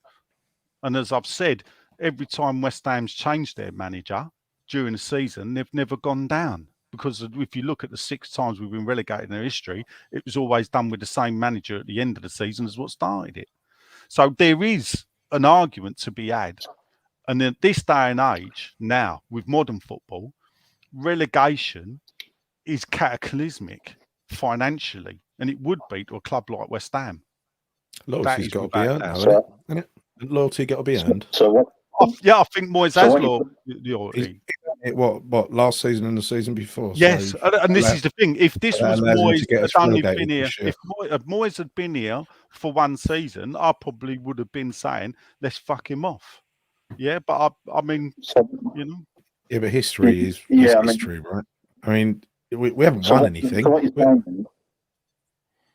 Sorry, Dave. Go on, Dave. So what you're saying then, Nigel, is in a couple of seasons' time when we're languishing in League One, we're ground sharing with Charlton Athletic, but you'll be okay with that because you've stuck with your principles and what you believe in, yeah. I think you're far-fetched. I mean, if we were grand sharing with Charlton, I'd probably be. I'm not sure I'd be quite. I mean, we have grand shared with Charlton once before. So yeah, but and we wouldn't be at the Olympic Stadium. So perhaps but Nigel, there comes a point, right? I mean, I think you said earlier on. I seem to remember if you was the owner, you would have sacked him by now. If you was the owner. I would sack him. I would. What I actually said is that I would want to see these games here coming up, the Leeds, whatever, 5 points for. Well, but you said you thought if Bielsa was coming in, then you'd be happy to let him go. I would have picked one thing. So that loyalty only stands unless it's selective loyalty then. Yes, because actually, when you got a manager as good as Lyle, but ain't that football? Come on, selective loyalty. We demand loyalty from fans. But what that says to me is, Nigel. But Nigel, what that says to me is that you perhaps don't think that we can get anyone better than Moyes, because if we can go with someone like Bielsa, who you think would be better, and I don't disagree. I know a lot of people don't, but I like him. I like Bielsa. Think we get Bielsa. Do I think we can get Pochettino? Not on your life. Do I think we get Tuchel? Not on your life when hands comes to shove. Do I think we get Sean Dyche? Yes, but there's a lot of them. There's a lot of managers we could get. There's a lot of managers we could feasibly get. And Bielsa, like you say, I think he is one of them. He's completely different. The only thing that concerns me with Bielsa at this stage of the season is I think it would take a. No, it ain't that. I think he would take a little while to get his philosophy into the team, and I don't think you've got that time. Let's say we do sack Moyes. Where honestly, Nick, and let's have sensible, yeah. So, what are you doing in manager wise? Looking out there, who's going to come in and take these players? We know there's no real money to spend to bring players. Postecoglou, Tedesco, who's managing RB Leipzig. You've got Hassan Hutel, who is not a bad manager. He ain't a bad manager at all. He's very good at RB Leipzig. He was getting the rug pulled underneath him from Southampton year after year. I agree with that. There's managers there. There's loads of them. There's a lot. Also, a manager who you think will stick with the club, should we be relegated, will stick with the club and will be able to get us promoted again, right? So preferably someone who's up for that. And I think that that guy at Celtic is definitely the right mindset for that. I love the sound of him. Potter would be that sort of player. He's done the Championship before. He's got a team promoted from the Championship. They're going to be sacking him soon, aren't they? Hopefully. Yeah, they will be sacking him soon. I think that's what we'll be waiting for, to be honest. I think the thing is with Potter, though, Gas. I always thought that it was Potter that made Brighton sick, but they're actually a better side without him. Well, they're a good. I think Brighton are a good club. I don't think we could expect Potter to come in and be as good as he was at Brighton without that amazing setup behind him, which is what they had. There is that. They only swap the manager out, don't they, Dave? So it's one of those things where it's a first team coach. It's a first team coach position, and arguably that's what we're trying to put in place with Noble. being some sort of sporting director, even though I'm yet to be convinced He's a trainee. that's going to work. He's a trainee, according to Moyes. But you need that He's whole just thing. done a university degree in America, Nick. He did. Took him 5 days. Fucking he's got an Harvard degree, Nick, for Christ's sake. But you got to bear in mind that takes a while to put that sort of infrastructure in place. Now you would bring Potter in as a first team coach and then assemble that infrastructure, which might not. You might not be able to turn it round in one season with someone like Potter, but he has played that role successfully and delivered some fucking good sides and out-tacticked, to use Sam Allardyce's phrase, David Moyes on many, many occasions. It's not hard though, is it? Let's face it. No, but he has. He has, right? He's a modern progressive coach. Yeah. Well, I'll tell you the one game, going back to that Brighton game, right? And that was where Ben Rama was keeping all of their players occupied over on that left-hand side. He was. It looked like he weren't doing much because they was doubling up on him. You had Trossard and the fullback, right? And what he did was he took Benny off, or he moved him and he put Antonio out. No, he took him off and he put Antonio out on the left. And as soon as he did that, Potter smiled, made changes. Trossard just went up the other end. It was just like it just played into fucking into Potter's hands. He was like, "Oh, cheers for that, Dave. Nice one." I trust me fullback with Antonio. Yeah, what you see at Chelsea with Potter is player power. You're seeing player power in action, right? Yeah. Because they see a manager come in who hasn't got quite the right profile, ordering them around, trying to get them to. It's got to be a big name in it. Do things it's got to be a big way that Brighton were doing them. Yeah, and they're going to sort of look at him and shrug, right? That's what these players do. Yeah. So earlier on, Nigel, you said the relegation didn't bother you, right? So if that's true. And I suspect it's not true, but if it is true, it is true. It is true. Right. Look, I've got to pick on someone. Flip Flop's not here tonight, is it? So what I'm saying is, if relegation doesn't bother you and you're not afraid of it, then why not do it playing attacking football and entertain the supporters? And who knows, you might end up in the top half of the table. Yeah, you don't have to play like this to exist in the Premier League anymore. In fact, no, it's not. One shit football. Yeah. No, all day long, and this is where I will argue that this season, I don't know I can't put my finger on what's gone on. I think there's been an unbalance. I think what happened is that he had a fairly settled team in for 2 seasons, and that because of age and because of players coming in the contract and whatever, it had to be broken up. And the replacements, and there is a worry that actually Moyes, without spending money, does very well. Moyes, when he spends money, there is a worry there. Moyes, when he has to buy players, he's all right working with someone else's players. No, and when you look at it, the general rule as well in the Premier League now is that 3 years you've done your lot. Well, he's done 3 years, so there's that rule. I'm not defending Moyes. What I'm saying is, I know. This is not about me defending Moyes. This is about me not thinking that sacking the manager, but that's how we used to think. That's how we used to think. But that all changed. That all changed with Lou Macari, right? I mean, it all changed then. That's when we started. Really. We didn't sack Lou Macari. With Lou Macari, he came along. We got rid of him. Then no. Lou Macari quit. Well, whatever, right? He weren't. He did the right thing. I wish Moyes had fucking quit. He didn't last very long. But from that point on, Harry Redknapp aside, no manager has lasted a long time, right? They've all lasted 2 to 3 seasons. And if you look around the Premier League, that's really how long managers last now. So I think that don't mean it's right, does it? Just because that's the rule. Doesn't it? Doesn't it mean it's right? What have we achieved? Can I bring one more name? Can I bring one more name to the table that's been mentioned in the chat a little bit? Yeah. And we know we've been linked with him before, and that's Rafa Benitez. Okay. Now there's I know, but listen. If it's Sean Dyche or Rafa Benitez, we saw what he did at Chelsea when he went now. I think Benitez, apparently he's an amazing manager. So he would definitely come in and he would give the place a lift. We know his football ain't very nice.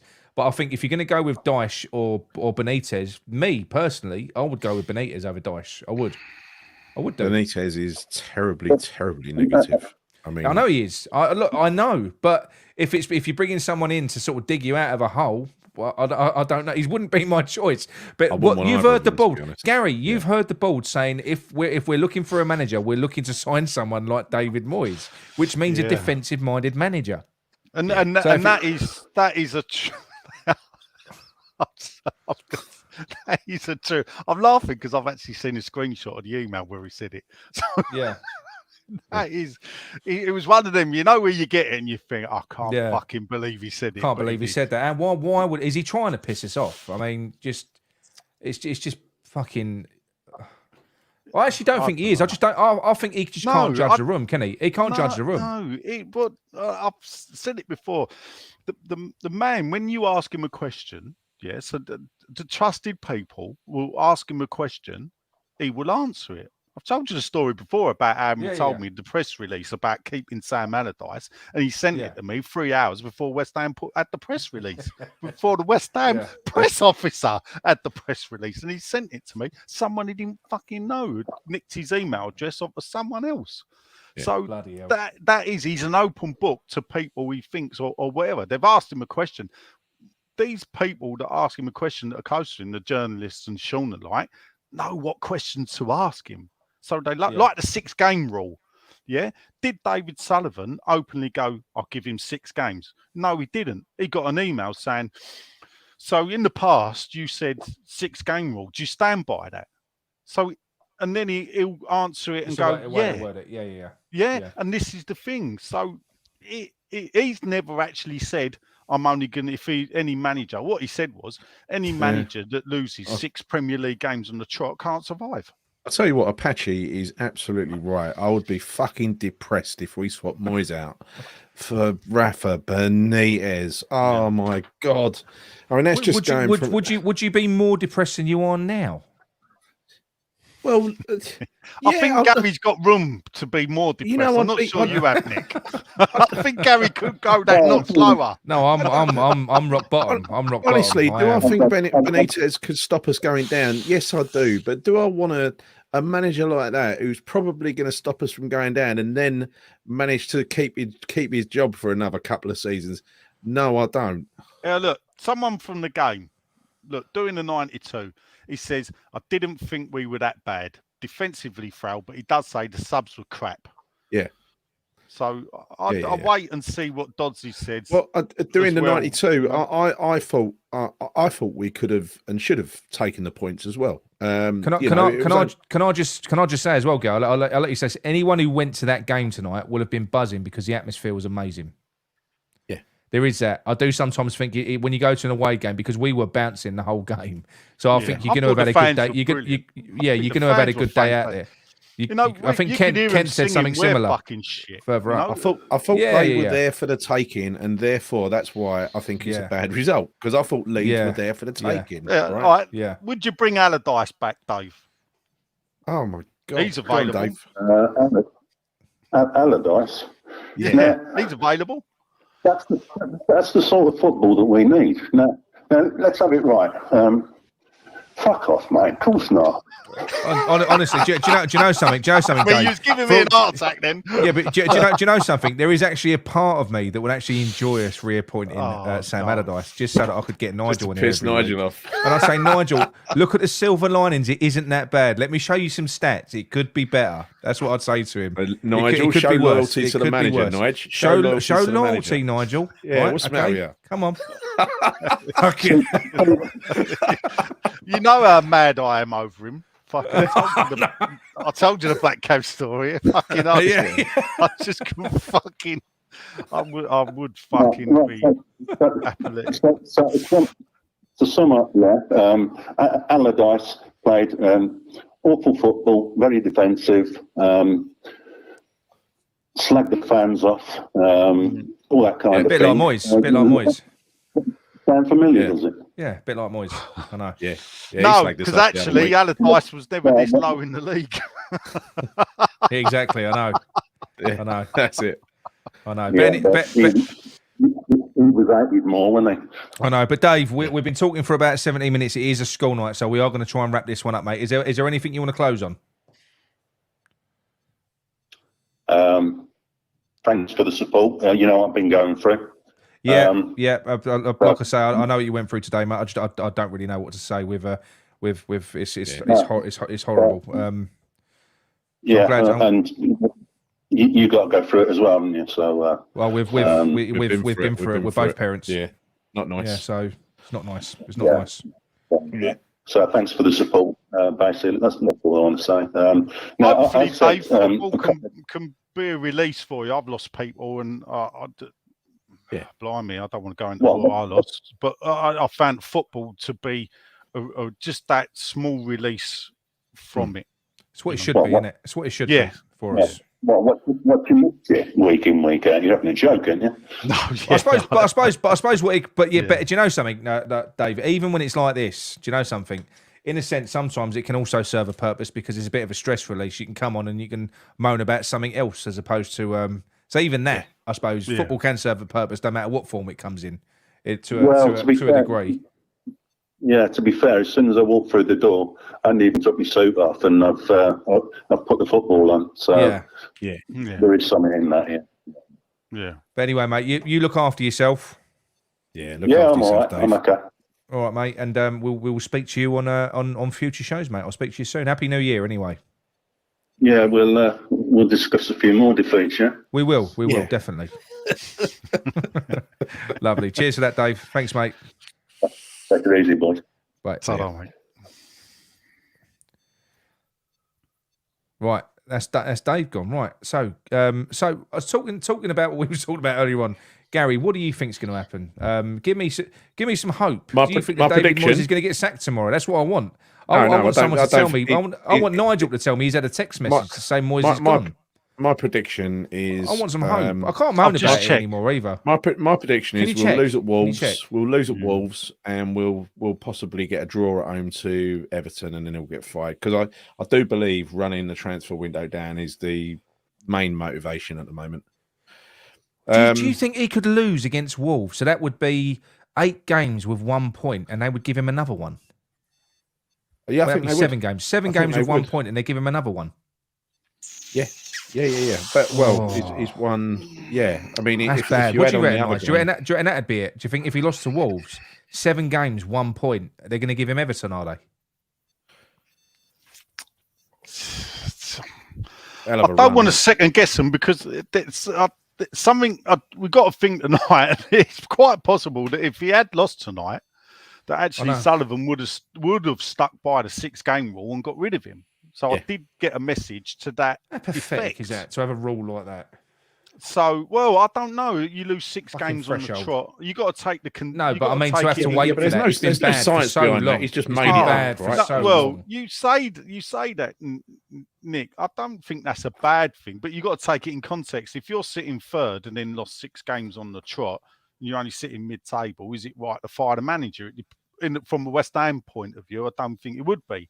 But when you sit in mid-table and you lose 6 games on the trot, and you then where you are, as I say, I think they are looking at the league table, and I think if it was a situation where we were, 3 points off safety, then I think it would be a different kettle of fish. But where they still look at the table, and this is why I do harp on about the fact that there's only 5 points between 13th and bottom, that where they look at it and think anything can happen. So it is that, and then it does become crystal ball gazing because it's not so desperate. So therefore, it's easy to allow a game like Everton to take place if you lose to Wolves, because you think, well, if he gets 3 points there, we could. And what they're doing is then they're just basing it on league position, not on actual what the frigging hell's going on. Because I'm so deflated with it all now. Beat Everton, we go to 18 points. We could be sitting.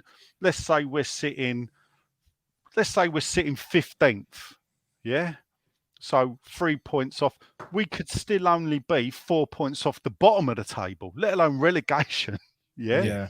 And so actually, even winning the Everton game don't really release it. It eases the pressure, but it doesn't. Beating Wolves, beating Everton. Well, that's a different kettle of fish. Well, look, because at the end of the day, I will stick by what I said before, because I think he's gone in the summer, whatever happens. And if it looked like we could, if it looked like we could avoid safety without changing him, if it looked like he was going to get enough points this season, and we was moving away from it, then do you know what? I'd shut up until the summer to keep his job for next season. Not only has he got to stay up, he can't. He's got to get no. Season. Well, yeah, he can, because at the end of the day, he won't, mate, they won't sell season tickets. If they jump into mid-table and win the Europa Conference League, because let's face it, there's only a couple of teams that would look difficult to us. So if he can turn it around, and this is where I go back to, you look back to the Great Escape season, 7 wins out of the last 9 games. We were fucking dead and buried. And all that started from a game at Blackburn away where we scored an offside goal that was handballed, that VAR would have disallowed for 3 reasons. 1, it never crossed the line. 2, Ali Bowyer's handballed it. And 3, well, Tevez was fucking offside anyway. Yeah. All that sparked us to then win 7 out of 9 games and stay up by the skin of our teeth. So, and this is what, and I know it's the thing is, I've seen it before. We've all seen it. Those that went through it, we've seen it before. It is possible. It could happen. Will it? I don't know. So basically, what we're looking for really is definitive proof that there is a turnaround against Wolves. Yes. If there isn't a turnaround in this and we revert back and we lose, then what's the point? Because he's had a few dead cat bounces. We had one against Fulham because I was calling for his head after Everton, and I did actually forecast. Yeah, I said after Everton, I said, look, with the teams that we've got coming up, we do beat lesser teams sometimes. He could get some points, but I did actually predict. I said I do think that we're going to be back here talking about the same thing again in a few weeks. Yeah, before the World Cup, I remember you picking out the 3 games, going, if it don't fucking sort it out now, we got fucking Arsenal, Brentford, and Leeds, and they're going to be terrible. And you're right, we only got 1 point out of those 3 games. So it's, but at the end of the day, we don't own the football club and we haven't got the money to own the football club. So me as a supporter will do what I think, and each to their own. And I will be that supporter because I've been Nick, and I was Nick up until I was 29. Yeah. And then I just thought, it just won't. I think doing that anymore. I think all it is with me. I don't think I'll ever be able to change personally because I'm quite competitive by nature. No, but I'm quite competitive by nature anyway. I am. I mean, we both are. Me and Gary. And listen, I'm not blowing smoke up your arse. There's a reason why in 1 year you've got 4,000 fucking subscribers. Yeah, you're not as competitive as me, Nick. It's the fucking quality. No. And the shows that you 3 boys have fucking done, and I still ain't got the you ain't finished my video. Oh fucking! I know. It will come out. It will come out. It will come out. Yeah, save it for July. It'd be even better. It's maturing. It's maturing with age. We could do a 1 year reunion. I know. Fucking hell. Yeah. If you want to send me the video, I'll make it and give it back to you, and you can fucking put it out. I'm just really deflated with it all now. I genuinely am. Like I say, I feel like I've been talking about him for ages now. I don't know how you do it, Nick. I don't know how you do it. But because I can't just breeze over it. I can't pretend that I'm happy with everything and ignore the elephant in the room. And there's a big fucking elephant in this room. And I can't, and I feel like he's holding us back, and that's the issue. And I can't get the ump with the players without getting the ump with him, and it just feels it's just shit. Honestly, and I can't just sit there, and I can't just sit there breezing over it, and because I don't do silver linings, so I'm not going to come on here and go, oh look, let's, I know it was shit, but look, this was good. I'm not about that. I'm not, because that's not me anyway. I'll never be able to do that. I don't have the ability to do that. I wish I didn't get as stressed. I wish I didn't get as stressed as I do. What do you do? He brings a new manager in. Yeah, I couldn't. And this is the thing. I couldn't second guess. There's not really a great pot to choose from. But let's say because I think Pochettino is a good shout. I just don't think they'll come mid-season, and I think this is the problem. No. I don't think Moyes will be here next season, I don't. No, I really hope he's not. I hope he's not. So I don't think he will. But what do you do if you do, say, like a Southampton, like they brought in a manager and it's it's not working. Would you, if he took 1 point in 6 or 2 points in 6 games, would you be calling for him to be sacked? No, of course not. Don't be stupid. No, because we've got a manager. We've got a manager coming in now into a proper dire situation. So, say for instance, we brought your man Bielsa. If we brought Bielsa in, I'd almost be. Look, I wouldn't mind getting relegated. I don't want to get relegated, but if you're going to get relegated with someone, get relegated with someone that can almost do a Vincent Kompany to your team in the Championship. Yeah. Change the way that you're playing, bring you back like a fucking, just completely transform you. That's a bit different. But go in, I mean, they'd probably stick with David Moyes. They'd probably think, he'd get us back up in the Championship. Could you imagine that? I don't think they. Honestly, I don't think they would. Yeah, but if you look at Birmingham City, they did that. Yeah, Steve Bruce relegated them and was allowed to bring them back. But Gary J says, "Lol, competitive. You're straight up pessimistic, Nick." No, I'm not. I can't stand my fucking team losing. It's not pessimistic, and we've been shit for ages. Nothing irritates me more than a supporter of my team smiling when we're shit. I'm sorry, and sort of telling me I've got nothing to worry about. I'm sitting there thinking, why are you not bothered?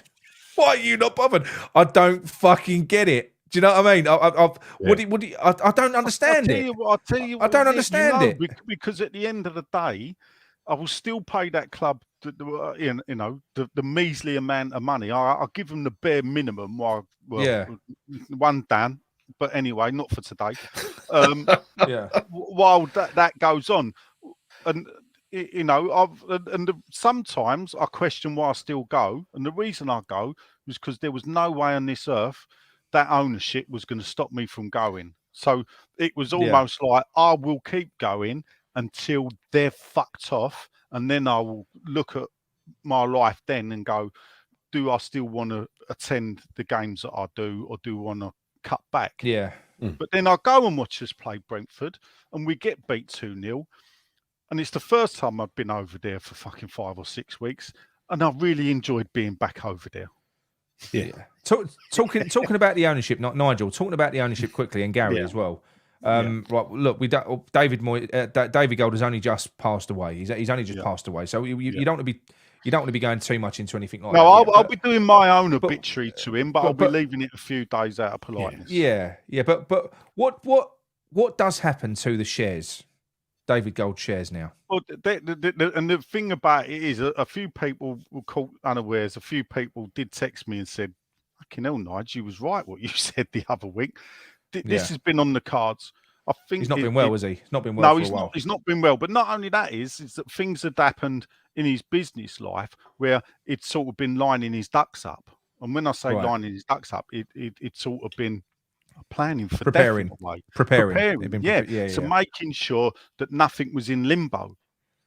And fair play to him for doing it in a way, because it just leaves nothing hanging. He's transferred the shares over.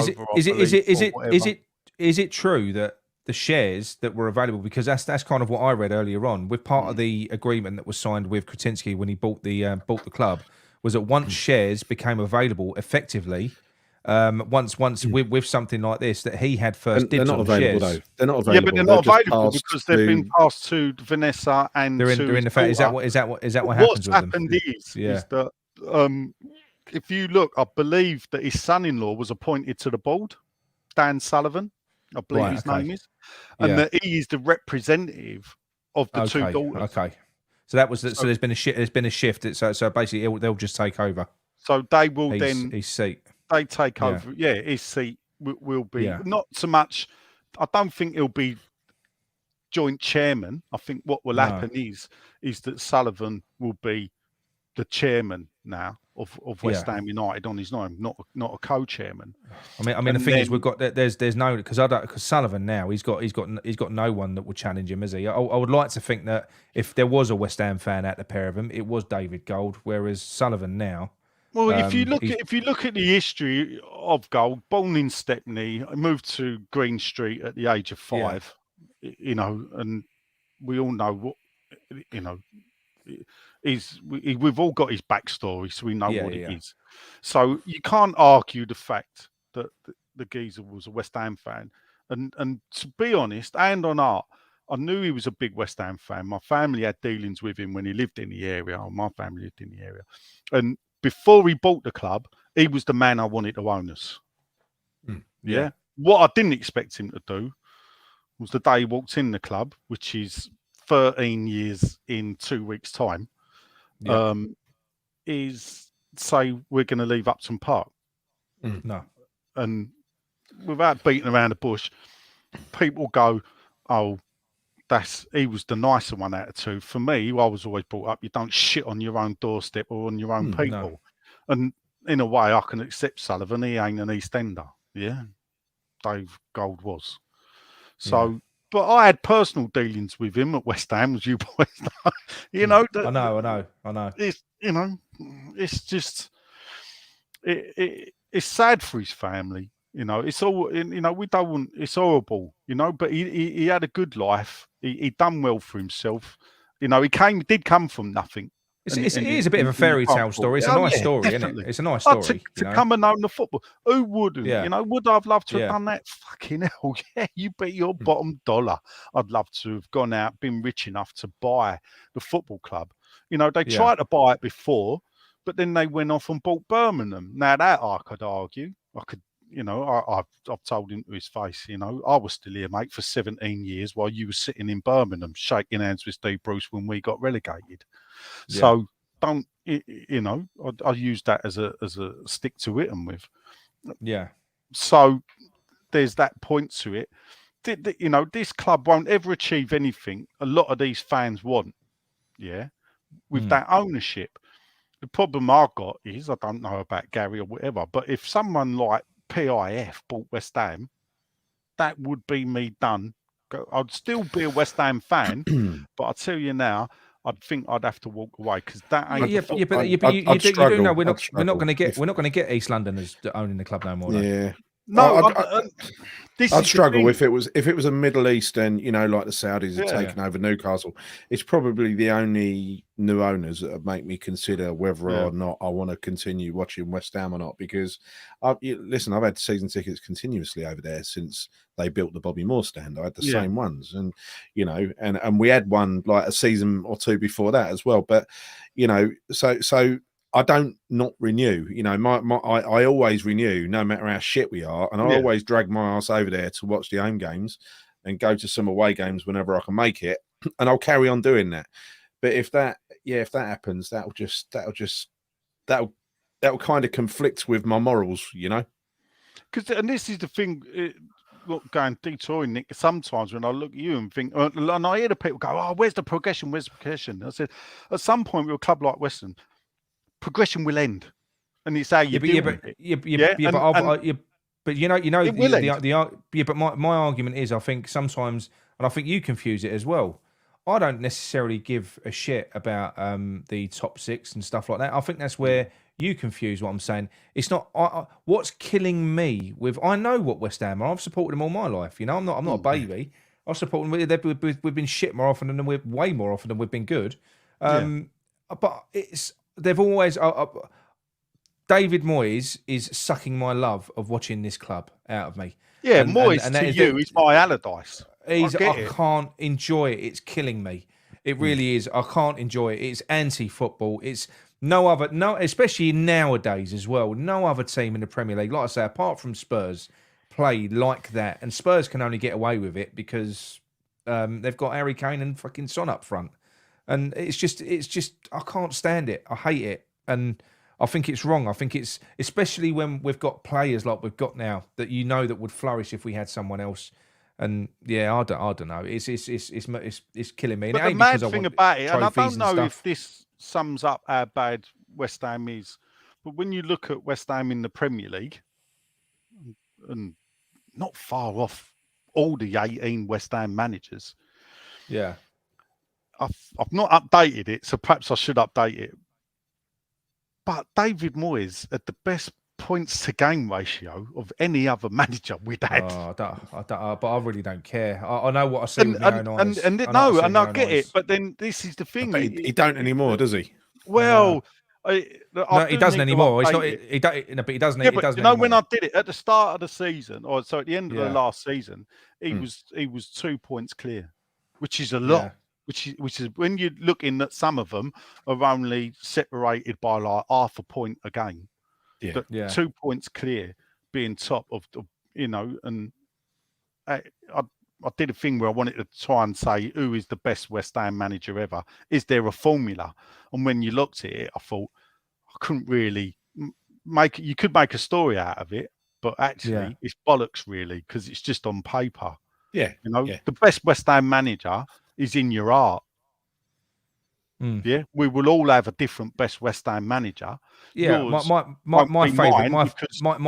favourite, who I'm most fond of because of that period, was probably Slaven Bilic and then Harry Redknapp, because most recently, because of that last season, which I spent that over there with me two boys, we lived every moment of that, and it was just it was unbelievable. And then obviously before that, when I that was the Redknapp years were fantastic as well. I didn't mind the Pardew period either. I didn't mind. I know it all went bandy for him, but I didn't mind Pardew. But I hated Kerbishley. I didn't like Allardyce, and I don't like David Moyes. Yeah, I'll gamble. We quite like Zola, right? We quite like. I like Zola. I like Zola. All the flair. Zola's the worst.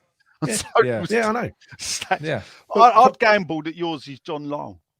Mine, yeah, every time, and yet statistically, John Lyle is fucking awful. Well, but again, going back to my mindset back then was John Lyle was the manager when I started supporting him, and I fucking hated seeing him leave. It was horrible. I hated seeing him get the abuse. But we started as kids. And it was like moving away from Upton Park for me, right? Losing John Lyle. Yeah, we started as kids, and he did 15 years. So, you were, I think, the same age. So you'd have been like 18, 19 when he got sacked. That's right. So from being a tiny kid all that way. And that's where my loyalty to managers stems from, the fact that even though we'd been relegated for the second time under Lyle, I could not believe they sacked him. No, I couldn't either, and I was, and he still had some life left in him. Yeah. When you look at what he went and did with Ipswich, my respect for Lou Macari has only come in the last 10 years. Since you found out the actual story behind it. Yes, since when I've done and everything, and then you look back at it and you think, well, actually, it weren't as bad as. Well, I always looked at it. I always looked at it and thought, he didn't have to make some good signings. Yes. Yeah. That never thought anything else. But regards the rest of the story, a lot of those players were the backbone of the Redknapp team. Yeah. I mean, there was a lot of shit going around at the time as well, which was leaking out the club. Like, he was one of these do as I say, not as I do sort of managers, right? And if you've heard people like Mark Wald talk about. Macari, there's not a lot of love lost there. No, right? No. But the actual circumstances around him going, it's very different to the way it was perceived, isn't it? Yeah. No, it's just. But I always think that the best manager actually is generally the one you fall in love with the club watching. Yeah, probably. And that's the one you missed the eye with, because we've not had another manager really. I mean, people talk about John Lyle being the most that would have been Redknapp. Manager. That would have been Redknapp for me. Yeah. Well, the funny thing is, Redknapp never relegated the club, did he? John Lyle did it twice. John Lyle, in 15 years, 12 of them in top flight, 4 top 10 finishes. That's your lot. You know, and that's the thing. This is where I do go, stats can muddy the water. Because when you read John Lyle's stats out, they're fucking shit. Don't tell you the story of the football club at all under his era. But one of only 2 managers to win cups. Yes. And there you go.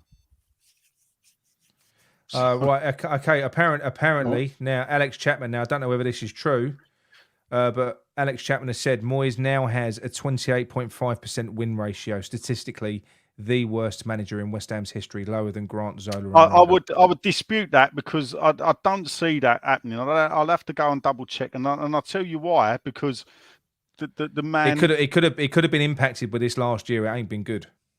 Well.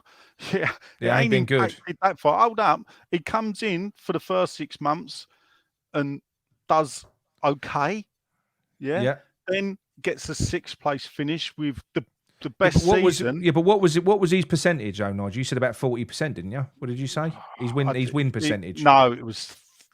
I don't think it was 40%. It was. Well, there you go. So it's highly likely it was that high could be 30s. right. I think it was high 30s. So it's dropped below 30%, which is fucking. Yeah.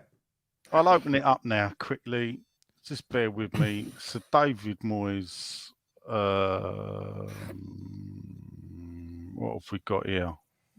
So yeah, I mean I need to update it realistically. So what I will say is, irrespective of stats, I'm telling you now, and I know a lot of people ain't going to agree with me. Was so he'd won 52, drawn 32. This is at the end of the season, lost 50. So his win percentage was around the 40% mark. Mm-hmm. I'll sit and update it, and I'll let you know. Yeah. Right. Okay. Well, I think what we're gonna have to do is wrap up now because I've got to get up in the morning, and I know you and Gary as well. Got to get up in a minute. And Nigel, I know. Yeah. But, Gary, do you want to wrap up? Yeah, no, thanks all for joining. Another miserable night, albeit we did get a point. We didn't lose. You know. Do you know something? Anyway. I don't feel as uplifted as I normally do. I feel fucking depressed. I feel depressed. That's how I feel. You know? That's how I feel. I feel a little bit bleak, a little bit. I feel beat. Moyes has beat me as well now. He's beat. I look forward to going along to watch the FA Cup game for a bit of light relief on Saturday and see what happens there. I wonder what'll happen there. I reckon. I'm hoping he plays some kids. Well, I've got the FA Cup out, so it's out sitting on the shelf. You got it. It's ready. Yeah, it's ready. You'll be putting that away next week. You'll be putting that away next week. You will be. But anyway, look, thanks for all your comments, everybody in the chat. Nige, thanks for joining. Welcome next time. And we shall see you soon. Thanks all for your time. See you next time, and come on, you irons. Come on, you irons.